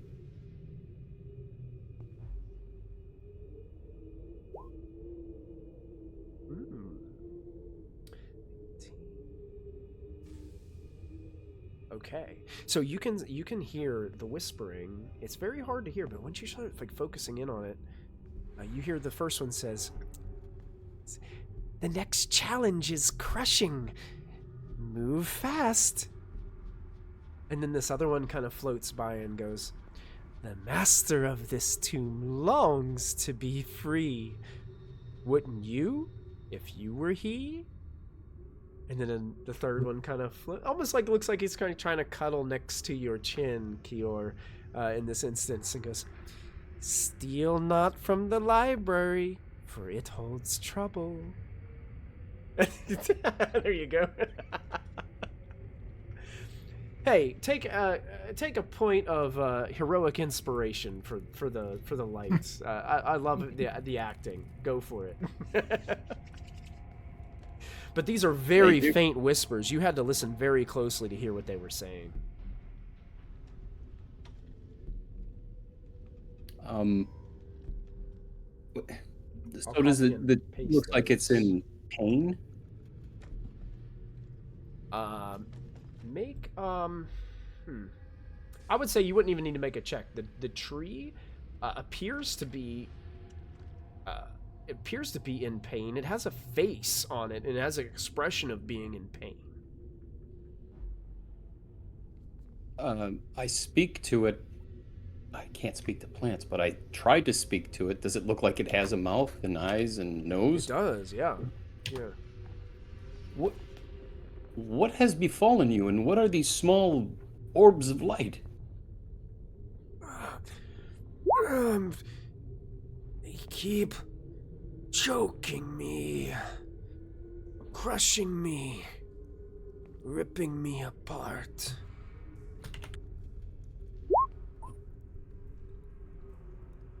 Doesn't seem to kind of answer your other question. Is just completely focused on these vines that are wrapped around it. How about the rest of you? While this is happening, what are the rest of you doing out there in the other chamber? Orkon is trying to convince Hazel to tie her rope around his waist and send him around the corner where we can't see Kior anymore. Hazel takes out her rope. It's actually like the whip that we got off that demon lady. That's like the rope of entanglement kind of whip that we got back. Oh yeah, forever I ago. Mm-hmm. I look at Orkon and just go, okay, and I'll since he's willing, I guess he doesn't have to make the save because it like restrains whoever you wrap it around. So sure. Yeah, but if it restrains him, he can't move. Yeah, if it restrains him, yeah, speed becomes 0, I think. Yeah, I won't say the code word because it does say you have to activate it with the word. So it's just a rope for now. Oh, great! I want a baby leash that can immobilize me. That's exactly what she did. It's literally a leash for the children at like Six Flags, and they just run off, and the parents go, "Nope," and they like. Yep. Speak to Khmer word on good. Yep. For your own good. And none of you know the code word except for Hazel. So once we do that, I'm gonna start going down the hallway and then basically step around the corner to follow Kior. Okay. You step in, and Kior, you're joined now by one of your companions who seems to just come out of the woods out of nowhere. Oh, there you are. Why didn't you come back with... What? You're muted, Tony. Sorry. Sorry. look where you came from, and you see the rope probably. Is Yes, the rope just hanging in the air? Yeah, it kind of like disappears, like just out of nowhere. Like it just gone. I Gonna tug grab on her it. up and give it a couple of yanks. Oh yeah, you can tug feel back. the tugs from both sides. Yeah. Yeah, I mean, if he's tugging on the rope, I pull him back. all of a sudden, just Orcon just disappears, like out of existence. There, Kior. Didn't have whole. What, is that the signal? 2 tugs, I pull you back? 3. You weren't here for the planning. You don't listen. I'll be back and run back around the corner. Actually, and as you come out back out of the forest, Kior, you start to hear another one of these like floating bulbs comes around you and whispers, "Illusions are we, born from a mix of wanderlust and corrupted magic. Many more can you find in this forgotten place." I'll paste that into the chat too, so you guys will have it in Roll20. Can I see these things? Yes. And they look like just little motes of light like you described them. I'm not seeing anything different. Yep, little motes of light just kind of flying around this this area. All around, there's several of them. And how close are the two of us to this tree? Within 10 feet. It's like just sitting there in front of you, but it seems to be kind of ignoring your presence. It seems to be just completely consumed by these blighted, terrible blackened vines that are just got it all wrapped up. So they just said they're illusions. Does his true sight? We're not there. This is like a okay. mechanic. Right, that's... Oh, good question. Good We're still question. kind Let of me used to your double forest check. voice. Let me double check. Confused. Oh, I take that back, Orcon. I'm sorry, I forgot you had true sight. So, Orcon, you cannot see the bobbing lights. Okay? Okay. You cannot see the forest. It just looks like a room with a tree in it. Is it a live tree? Dead tree? It's alive. It's covered in vines. Where are the vines coming from? The vines just seem to be like wrapping around it. Okay, Kior's view of it is a little bit different than yours. Kior's view of it, the vines look very kind of blackened and just very rough. And probably a true sight view from Orcon's point of view isn't going to be quite... There's still vines, but they're not quite as dark and blighted as I've described to Kior. Kior, my friend, if you could do me a favor, grab hold of this rope with me and give it a good strong yank. And Kior's going to put his weapon back in the quiver, and he is going to help. Wait, you want to do what again? You want to pull the rope? I want to pull them towards us. Wait, can I turn and look back around the corner? Can I still see everybody? You can. With true sight, Stick my you head around. can. Just, all of you, come in. It's fine. It's an illusion. The devil, you say? He says it's fine. And I walk into a forest. Okay, yep, you walk into a forest. Anybody without true sight, you guys are going to see exactly what Kior sees. Orcon, I believe, is the only one who has the capabilities to see through it. Which I forgot. I apologize for that, by the way. So these are, That's these okay. are like very, very dark vines that look very dark, kinda creepy weird. vines. Yeah, they look really strange. They almost look like they're kind of like... I almost like had this weird like black fog like coming off of them too. Forrest, as you're coming in, one of these little motes kind of floats down, kind of shining light upon your armor, and you can hear it like whispering something. Very quietly. I make a perception check. Yeah, go ahead.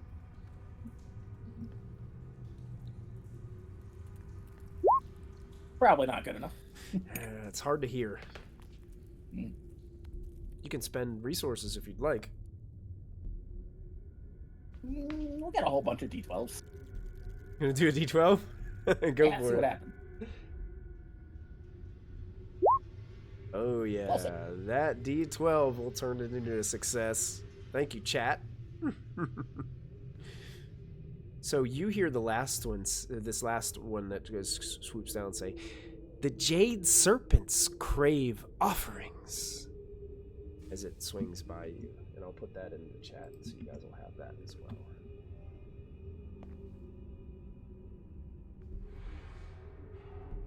Give a couple more yanks on my rope trying to get Hazel. You got it? Yeah. I'm there. I'm just. Come along, Hazel. I need your help with a tree. Heo, have you been able to hear what these lights have been saying?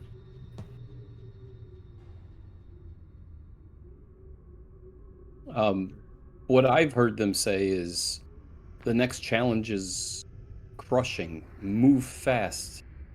The masters of this tomb long to be free. Would you, if you were he? And steal not from the library, it holds trouble.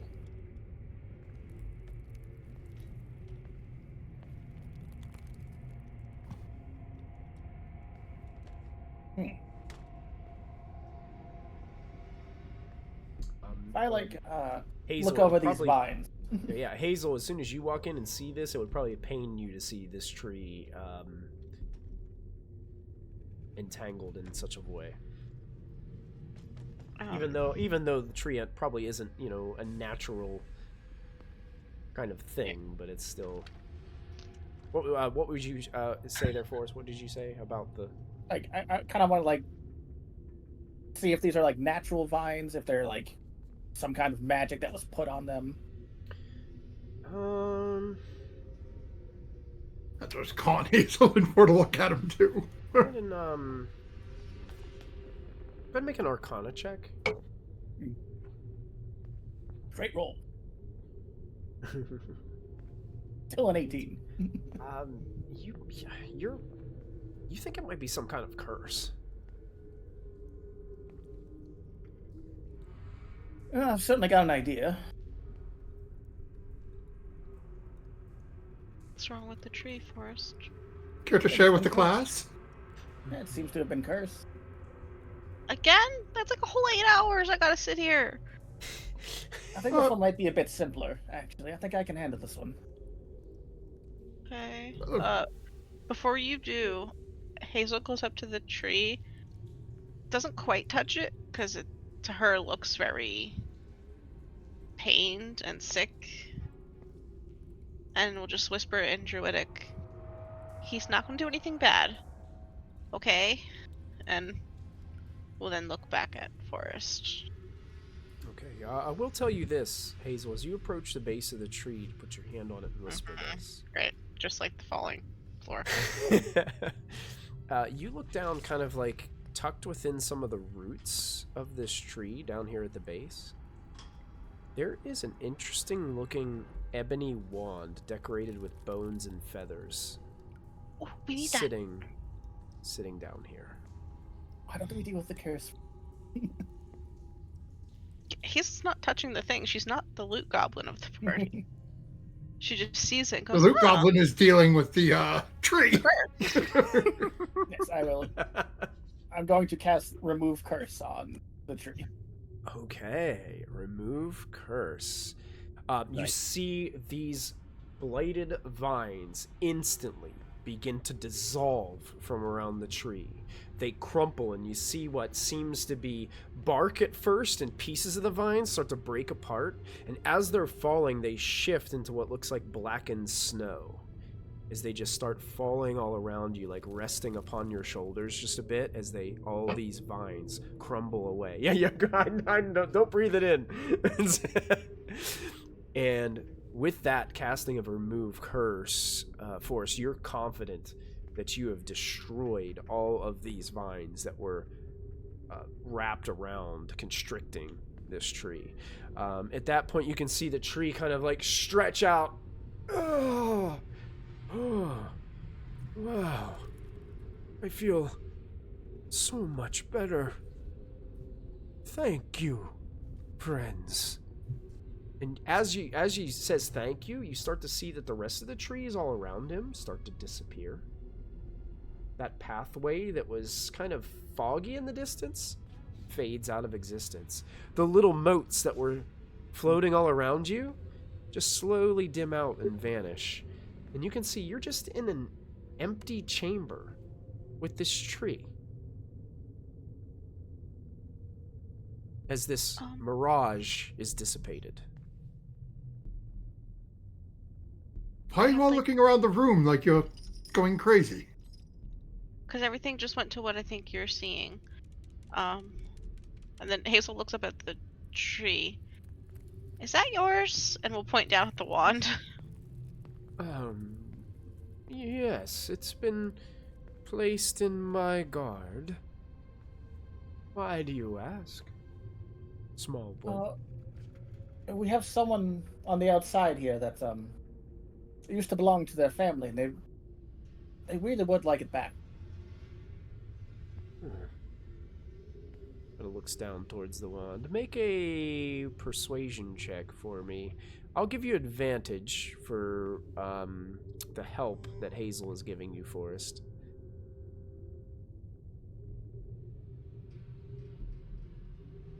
$30? Well, she continues to look down at it. It's not much use here. Perhaps it belongs with your friend. Please, you may take it. Thank you. Hazel will scoop it up, and as she does take it, just because she'll just take a little seed from her pocket and doesn't like push it into the base of the tree, but just like lays it exactly where the wand was and goes, for when you want to grow a friend. Oh, thank you. You're so kind. That's so nice. And then Hazel will walk over with the wand and hand it to Forrest because she doesn't know what the wand does and doesn't want to be responsible for a wand. Seems like a bad idea. She already has a wand that she barely uses because she knows it's trouble. So I think Orcon's more familiar with these than I am. I just shouldn't be in charge of it. Let me have it and I'll identify it once we're through this room. When we've got a moment to breathe, yes. And there appears to be, assuming you are all no longer in the woods, there's another exit up here. As one that was mentioned, the next challenge is quite crushing. That can't be good. Gotta Was very that a carefully. lying ball of light? And to move fast. I will Gonna- not step in that there just yet. Yeah, I'm stopping right at the entryway and looking into the room. Looks like an empty room with a hallway at the north east leading more north. I don't trust empty hallways. I'm gonna look down at the floor. Do I see any pressure plates? Better make a perception check. 15.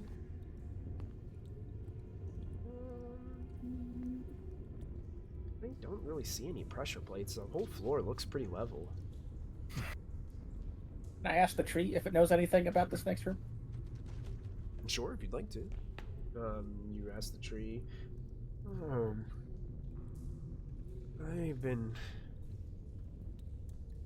trapped in vines for quite some time. I don't recall. I'm sorry. I wish I could help you more, little friend.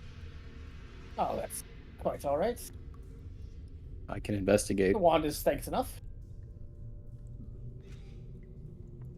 I'm a Balahin, by the way. Oh yes, how rude of me. My name is Forrest.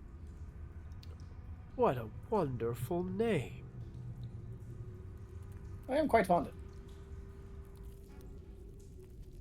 So I've been relieved of my curses by the forest.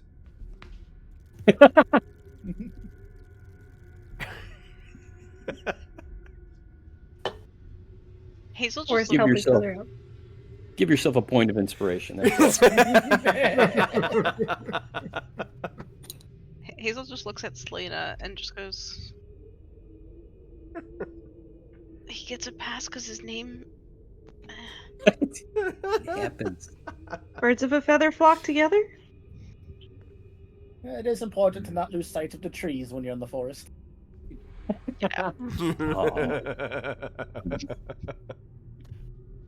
Can I do a perception check on, or an investigation check on the floors?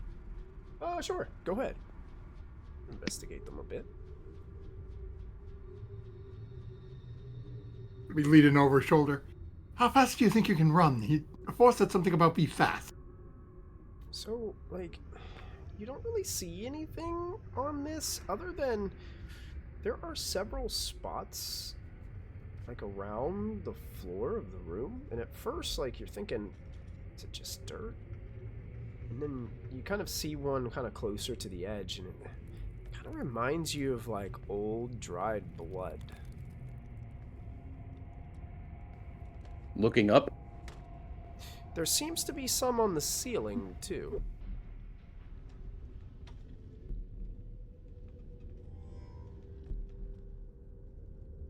If there's blood on the floor and on the ceiling, and they seem to line up, I've got an idea, and I don't like it.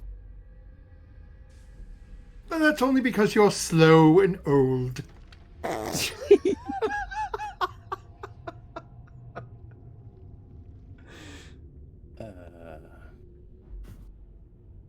I could I mean, reach I don't- that point. Oh, I'm sorry, go ahead. I could reach that point without touching anything in this room. As could I. But if it was similar to the arrow hallway, it doesn't matter if you touch it. It may just be as soon as we break this plane. We don't necessarily need to, right? You're referring to using the gateway now? Yeah, it's true. There could be something worse we need to get around later. I was thinking, What is it? People there. because it is within 30 feet.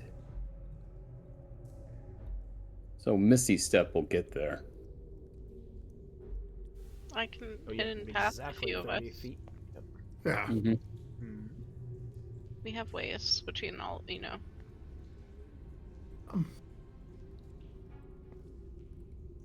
Oh. Oh no. Oh no. We're What caught happened now? evil laughing at the end of the hallway, guys. No. Okay. This would be quite tricky. We'd have to cluster around each other. Oh, But I could make us all safe and we could just walk across with no problems. Hey, Derek, thanks for the Game Master reroll. I will take it. Make us all safe. How?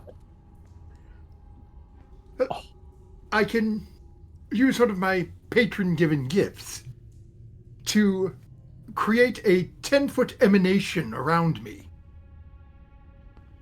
of invulnerability. ooh. It only lasts for a minute, but we should be able to walk 30 feet in a minute. But a bit more than 30 feet, I would think, but yes. No, with a minute, we could even make multiple trips if we had to.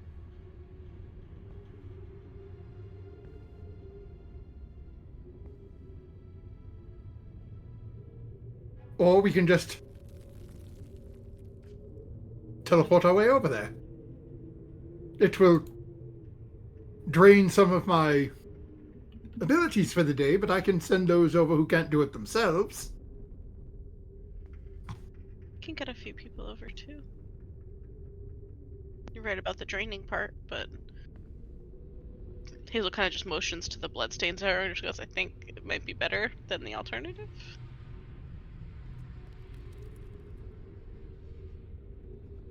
Yeah, I'd like to avoid that. that spot. So, Selena, would you like to go first? And Orkan will hold his hand out to Selena. Why not? Get this over with. She And tucks I in. will, as Selena steps up, I'm going to use my phase step and vamp her 30 feet over, right into the other hallway. Okay. You bamp Selena over, and she appears in. Oop. Oop. Sorry. Whoa. She appears over here. She teleports in that direction. Selena, you can see that ahead of you in the hallway there is a 10-foot ceiling chamber that seems to open up.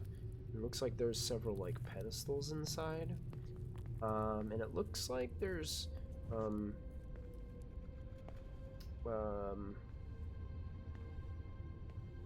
kind of things that have this like massive kind of like rolling ball on the front of them that are stationary inside.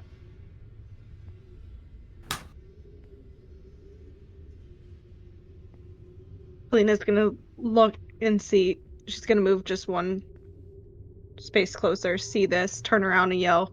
I don't know what this is, but this doesn't look good. Be ready, guys.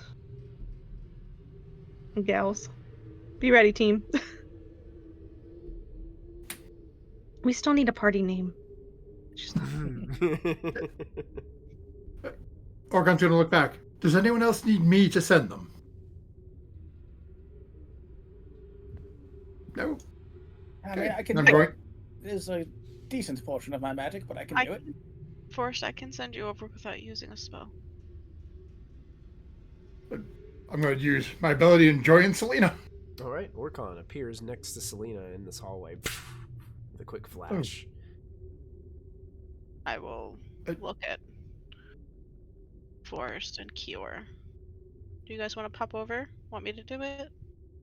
I have Misty Step. I can make it. Currently, right now, no one else can move over there yet. Yeah. Because Orkan and Selena, well, Orkan would have to empty that square in order for somebody else to move about. So Selena and Orkan have to make the first decision here.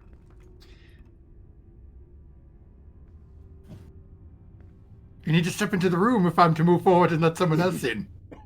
Gonna make it her fault, not mine. I'm ready to just send Forrest over the second if anything goes wrong. Selena's gonna look back at Orkan and kind of try and peer to everybody else and be like, if I move, I don't know what's gonna happen, but here goes nothing. And she's gonna move in to the right. Okay. The minute Selena moves into that room, you hear a rumble in that room. As those two devices, exactly what he's holding right there, That's why he locked off. begin to start moving. So here's what we're going to do. Right here where you guys are at, I need everybody to click on your tokens. Let me get rid of this. Remove all Hey, I'm not sure why that rolled initiative just now. Anyone around Kior gets a advantage for initiative. Yes. Anybody who's around Kior is going to get advantage. 30 feet, was it? C. So I don't know if Orkan and Selena will get that benefit. Nope, Orkan is 30. I don't need it. Oh, you don't need it? Oh, yeah. Look at that. Look at that natural 20. Look at that. 2 natural 20s. I'm still on my... Why is Forrest not on the initiative tracker? I must have clicked off my token by accident. I can re-roll it. And then let me just edit it. Oh, you got a 7. Oh, no. Oh, no. Oh, no. It's been fine. Oh, how did I manage to roll a -3? -3, nice. Because I imagine they have like a 4 dexterity. That's terrible. I hate that. It can stay Why? negative. You go 2 chat. turns later. Why is this happening? Yeah, I was like, I mean, Derek did give you a Game Master reroll. I'm not spending it on that to get another negative number. That's a Boy. joke. Look at that. All right, if everybody rolled their initiative, I'll get it set up and make sure that there's no ties. No, they go last, so that will put us up. I'm going to give us some music to go along with our... let's just see if I can put this on some sort of shuffle mode. Let's do that. I'll play that, and then we are off to the races. Conan the Barbarian album would be awesome. Orkhan, as you notice the rumbling start to happen in the next room, what do you do? Curse to myself that somebody's going to blame me. It's Selena called out and she said, "It's on me." She moved. Okay. I don't think there are going to be that, so we're going to try one.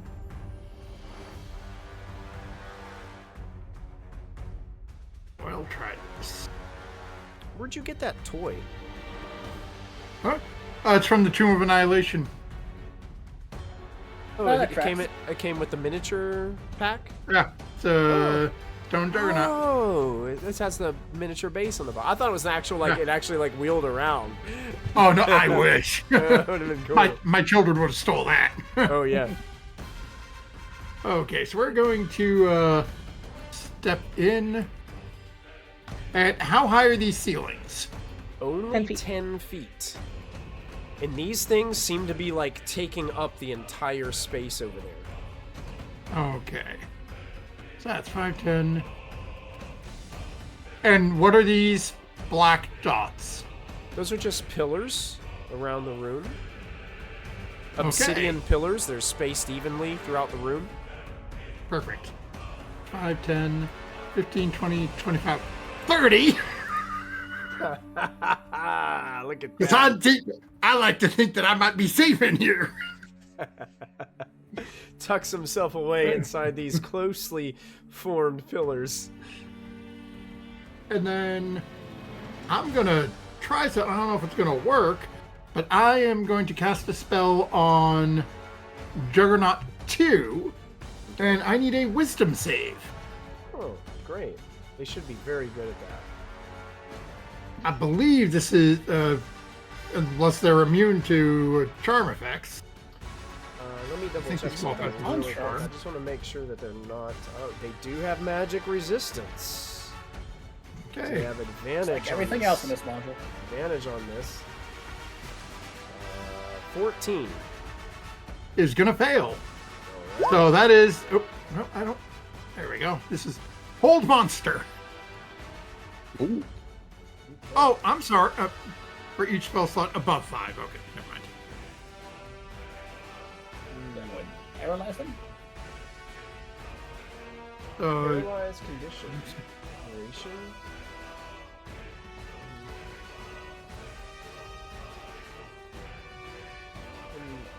Can hold monster affect a construct? It doesn't say it can't. Let's Yeah. see. Typically, spells that say monster means anything. Yeah, it says creature though in the description. So is creature considered a construct? I guess it could be. I mean, the better question is, can they be paralyzed?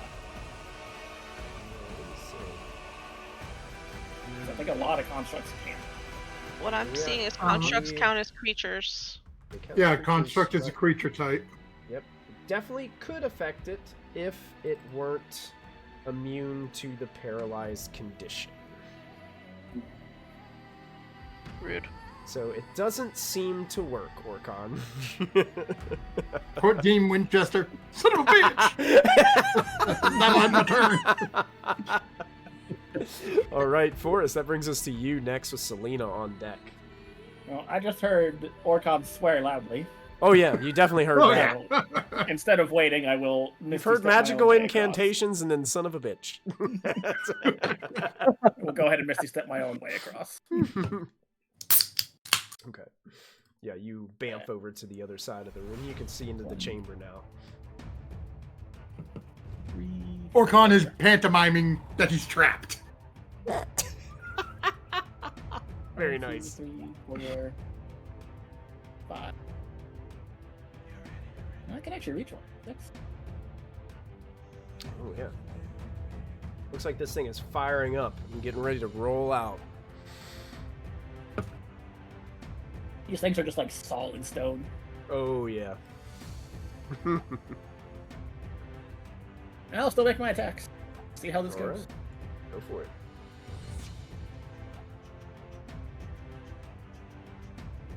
25 to hit. 25 hits.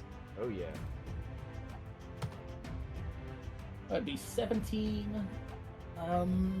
Let's go with radiant damage to start. Radiant damage. Oh, yeah. Carves through the stone. Get life drinker on that attack for 3 more. 3 more damage. You got it. Attack.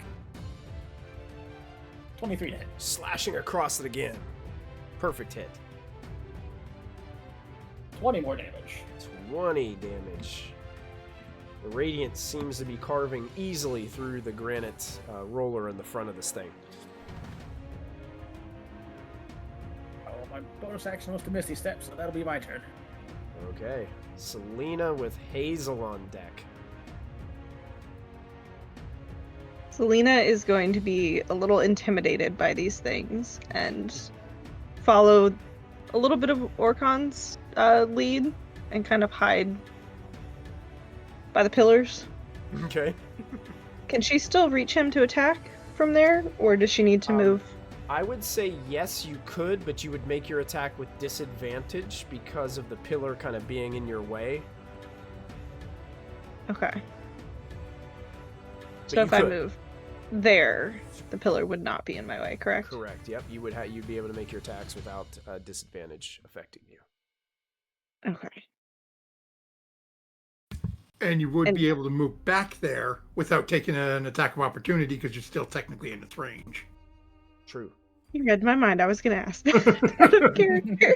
Mm-hmm. She is going to attempt to hit it with her flame sword. Okay. Nat 20 for a 30 to hit. Whoa! Yes. Totally. Holy nice. Nice hit. Starting off strong.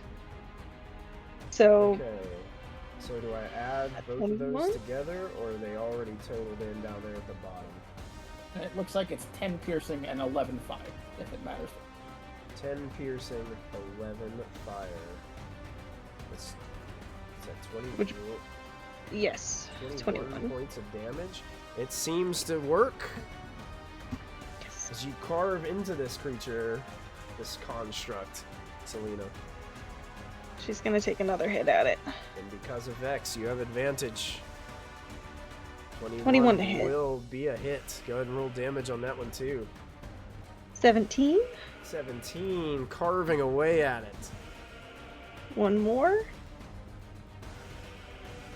Damage again. Yes. 22. So 12 more damage, and then she is going to duck back a little bit. There you go. Perfect. Ducking in between those two pillars off to the side after carving a bunch of slashes through this. Because you said these things are taking up the full, like, 10 feet. Yeah, like they're almost like they barely fit in here. Yeah, and she's only like 3 feet tall, so she's just like, boom. Definitely looks like when they built this place, they built them just for these guys. Barely. That's right. And she'll end her turn there. Excellent. Hazel with Kior on deck. Okay. Hazel just scoots by Kiora and goes, "You can get over there, right?" And as soon as he nods, she puts herself here. Could I have... So wait, question. From here, I would see... Yeah, this is as far as I could go. I need to be able to see where I'm going for my hidden step. Hidden step? Okay. So you kind of vanish and just Whatever appear it's over called. there on the other Yep. side. Got it? And then... which would I... just trying to decide which way I want to go because I couldn't see this before. She will run here, or rather here, and will cast Starry Wisp at Granite Juggernaut 2. Okay. Which does some 18 to hit? 18 does hit. Okay. Good to know. 19 radiant damage. 19 radiant damage as the wisp seems to carve some of the stone away from this construct. And then she immediately goes, oh boy, and goes here to kind of like be behind the pillar, like kind of like runs around it and like is peeking at it from behind it. You got it. And that's my turn. Okay. Perfect. Kior, it's your turn. Okay, I'm gonna take that 5-foot step up, and then Misty Step. Everybody appears safely on the other side. I'm certain doom. And let's see if I can see down this. 5, 10. What the blazes? These are new. Are these things made out of stone? Yeah, it looks like they're made out of pure granite.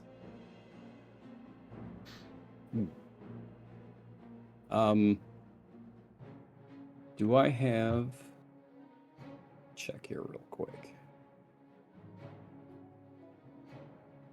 Do I have line of sight on this one, or this one? From where I stand?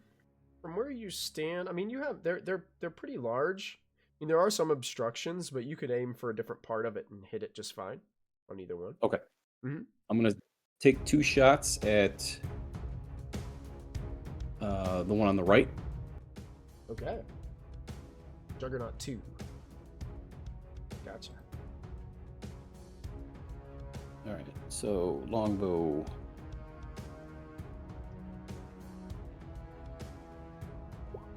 $13 is probably not going to hit. Doesn't, but you can spend resources if you'd like. I'll try again. Okay.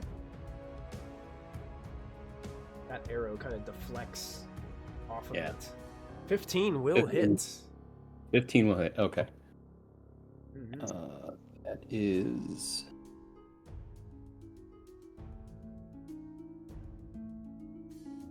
9 points of magical piercing.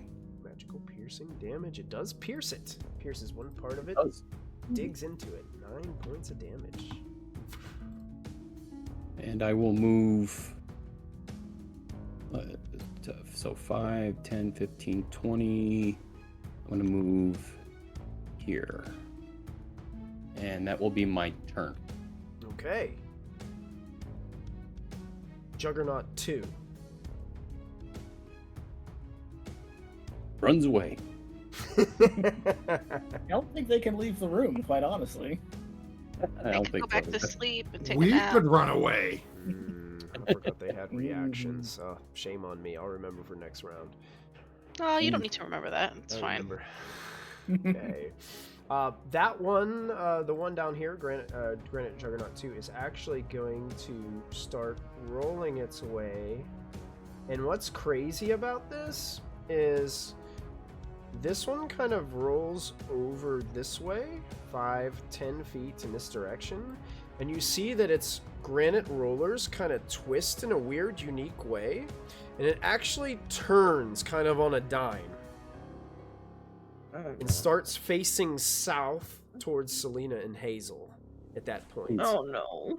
So it moved 10 feet and turns towards Selena, but unfortunately it didn't. It's going to make a slam attack as it tries to just ram into Selena right in front of it. It can fit through these pillars. So it's going to make a slam attack here and get a 22 to hit. It's gonna hit. 22 will hit. You take 22 points of bludgeoning damage, and I need you to make a strength saving throw for me. or you're knocked on your behind. Strength saving throw. You're pretty good at those, right? 19. Yes. It doesn't succeed. What? Would you like to spend some resources? Yeah. Can I do a proficiency bonus, please? You can, and with a proficiency bonus, that will make it a success. So you do not fall prone. It seems to slam into you and kind of bump back a little bit, unable to completely roll over top of you. And because you are not prone, that will end its turn. You actually prevented it from getting to Hazel.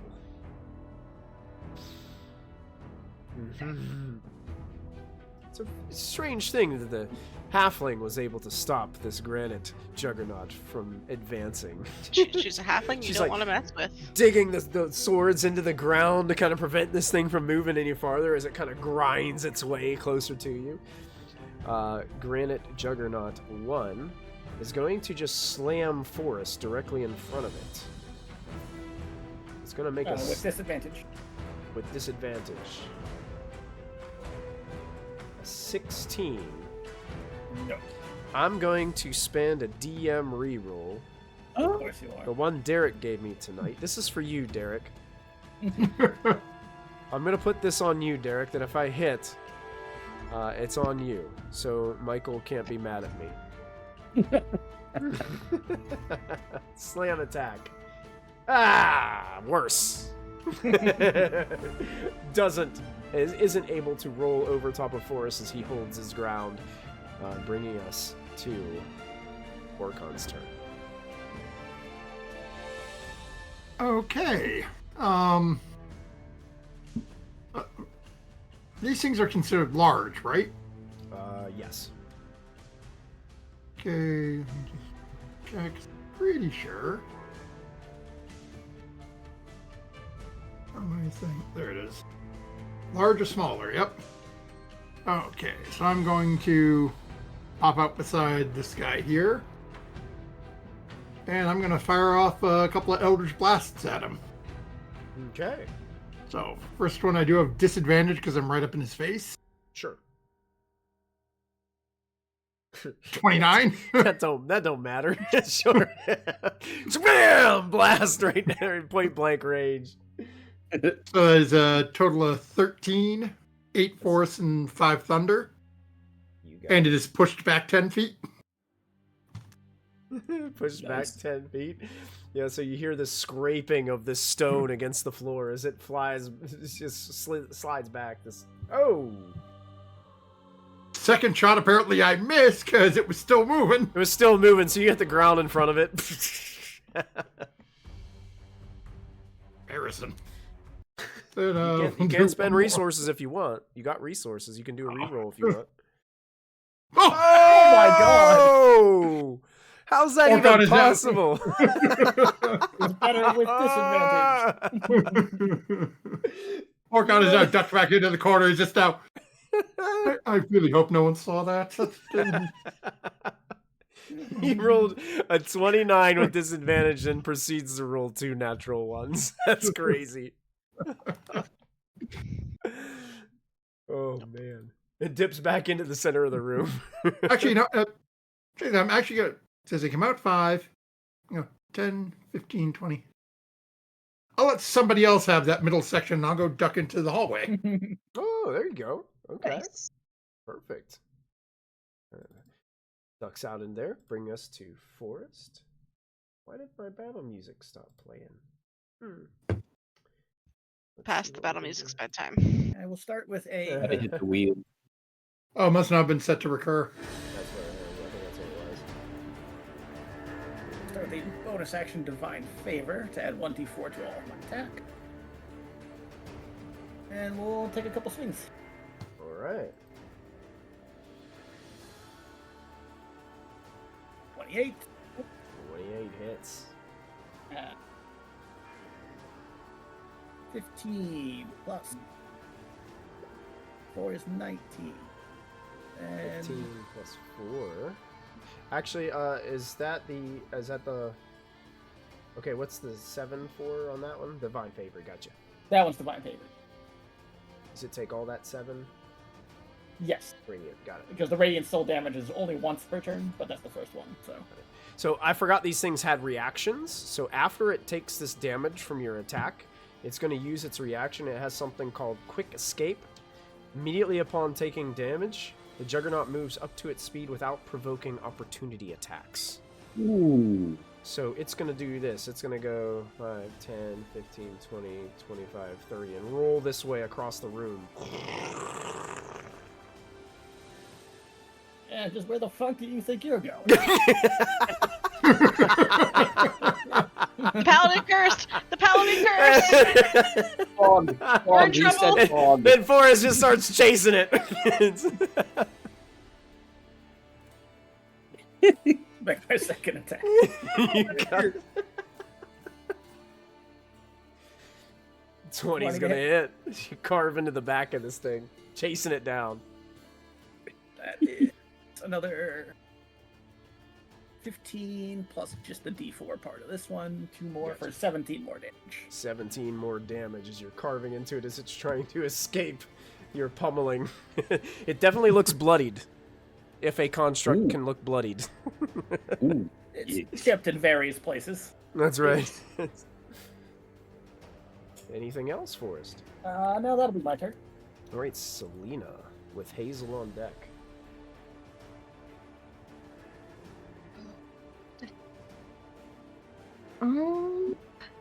Selena is going to aim at the one right in front of her, giggling at the fact that Forrest was cursing at this giant monstrosity.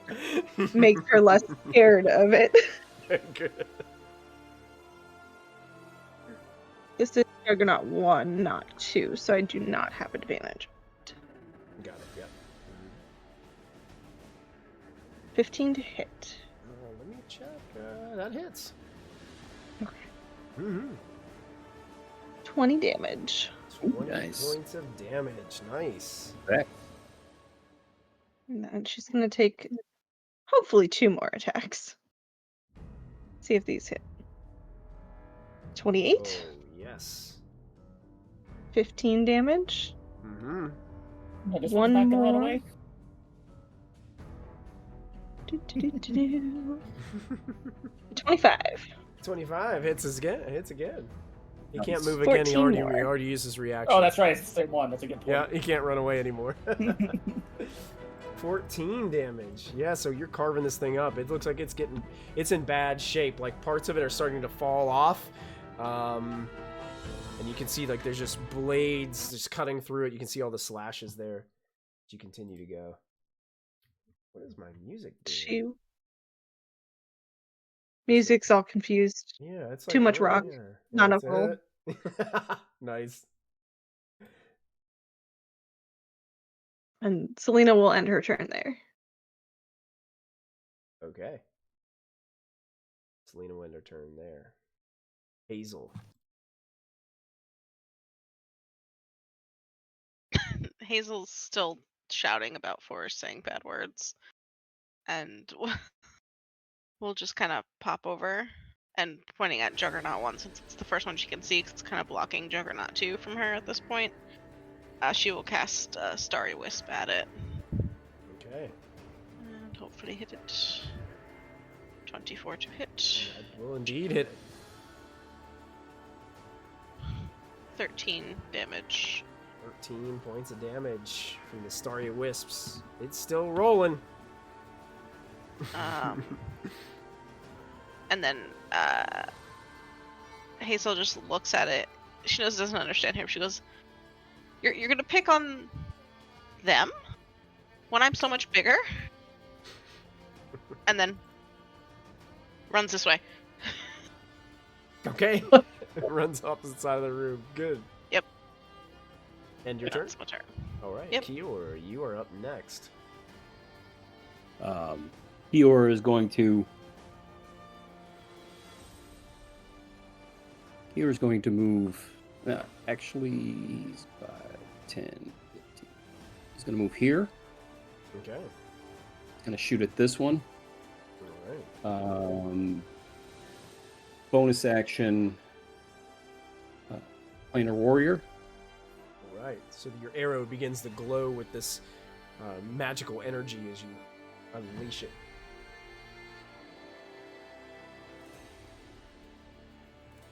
Just for everyone's curiosity, first strike or first attack.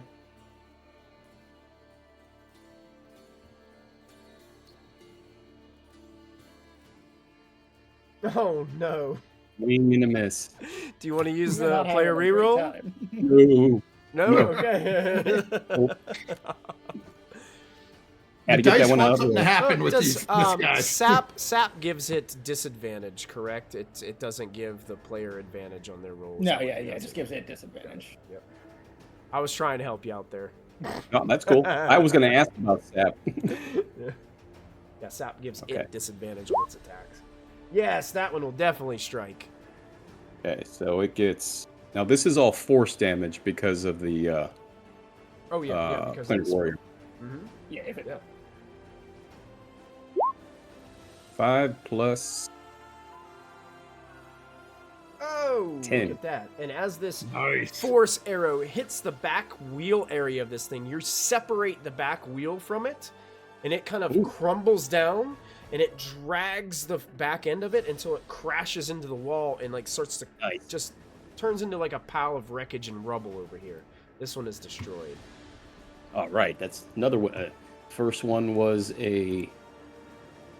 What was the first one? The first one was a Kraken. The second one is a Granite Juggernaut. All right. 2 kills. Keeping all the Yours kills. name. More than Hazel's gotten like the entire time we've been here. And as right there at the end of your attack, Kior, as that one gets crushed into a bunch of rubble, I'm gonna stop us right here. I think this is a good place for us to end this episode of Vecna, Eve of Ruin. Partially because I can't figure out why Roll20 is stopping my music every 3 seconds. And it's 10 o'clock. It's time to quit anyway. I'm gonna say past his bedtime. Yeah, it's my bedtime. That's right. Thank you guys. That was awesome game. A lot of fun. Yes. Yeah.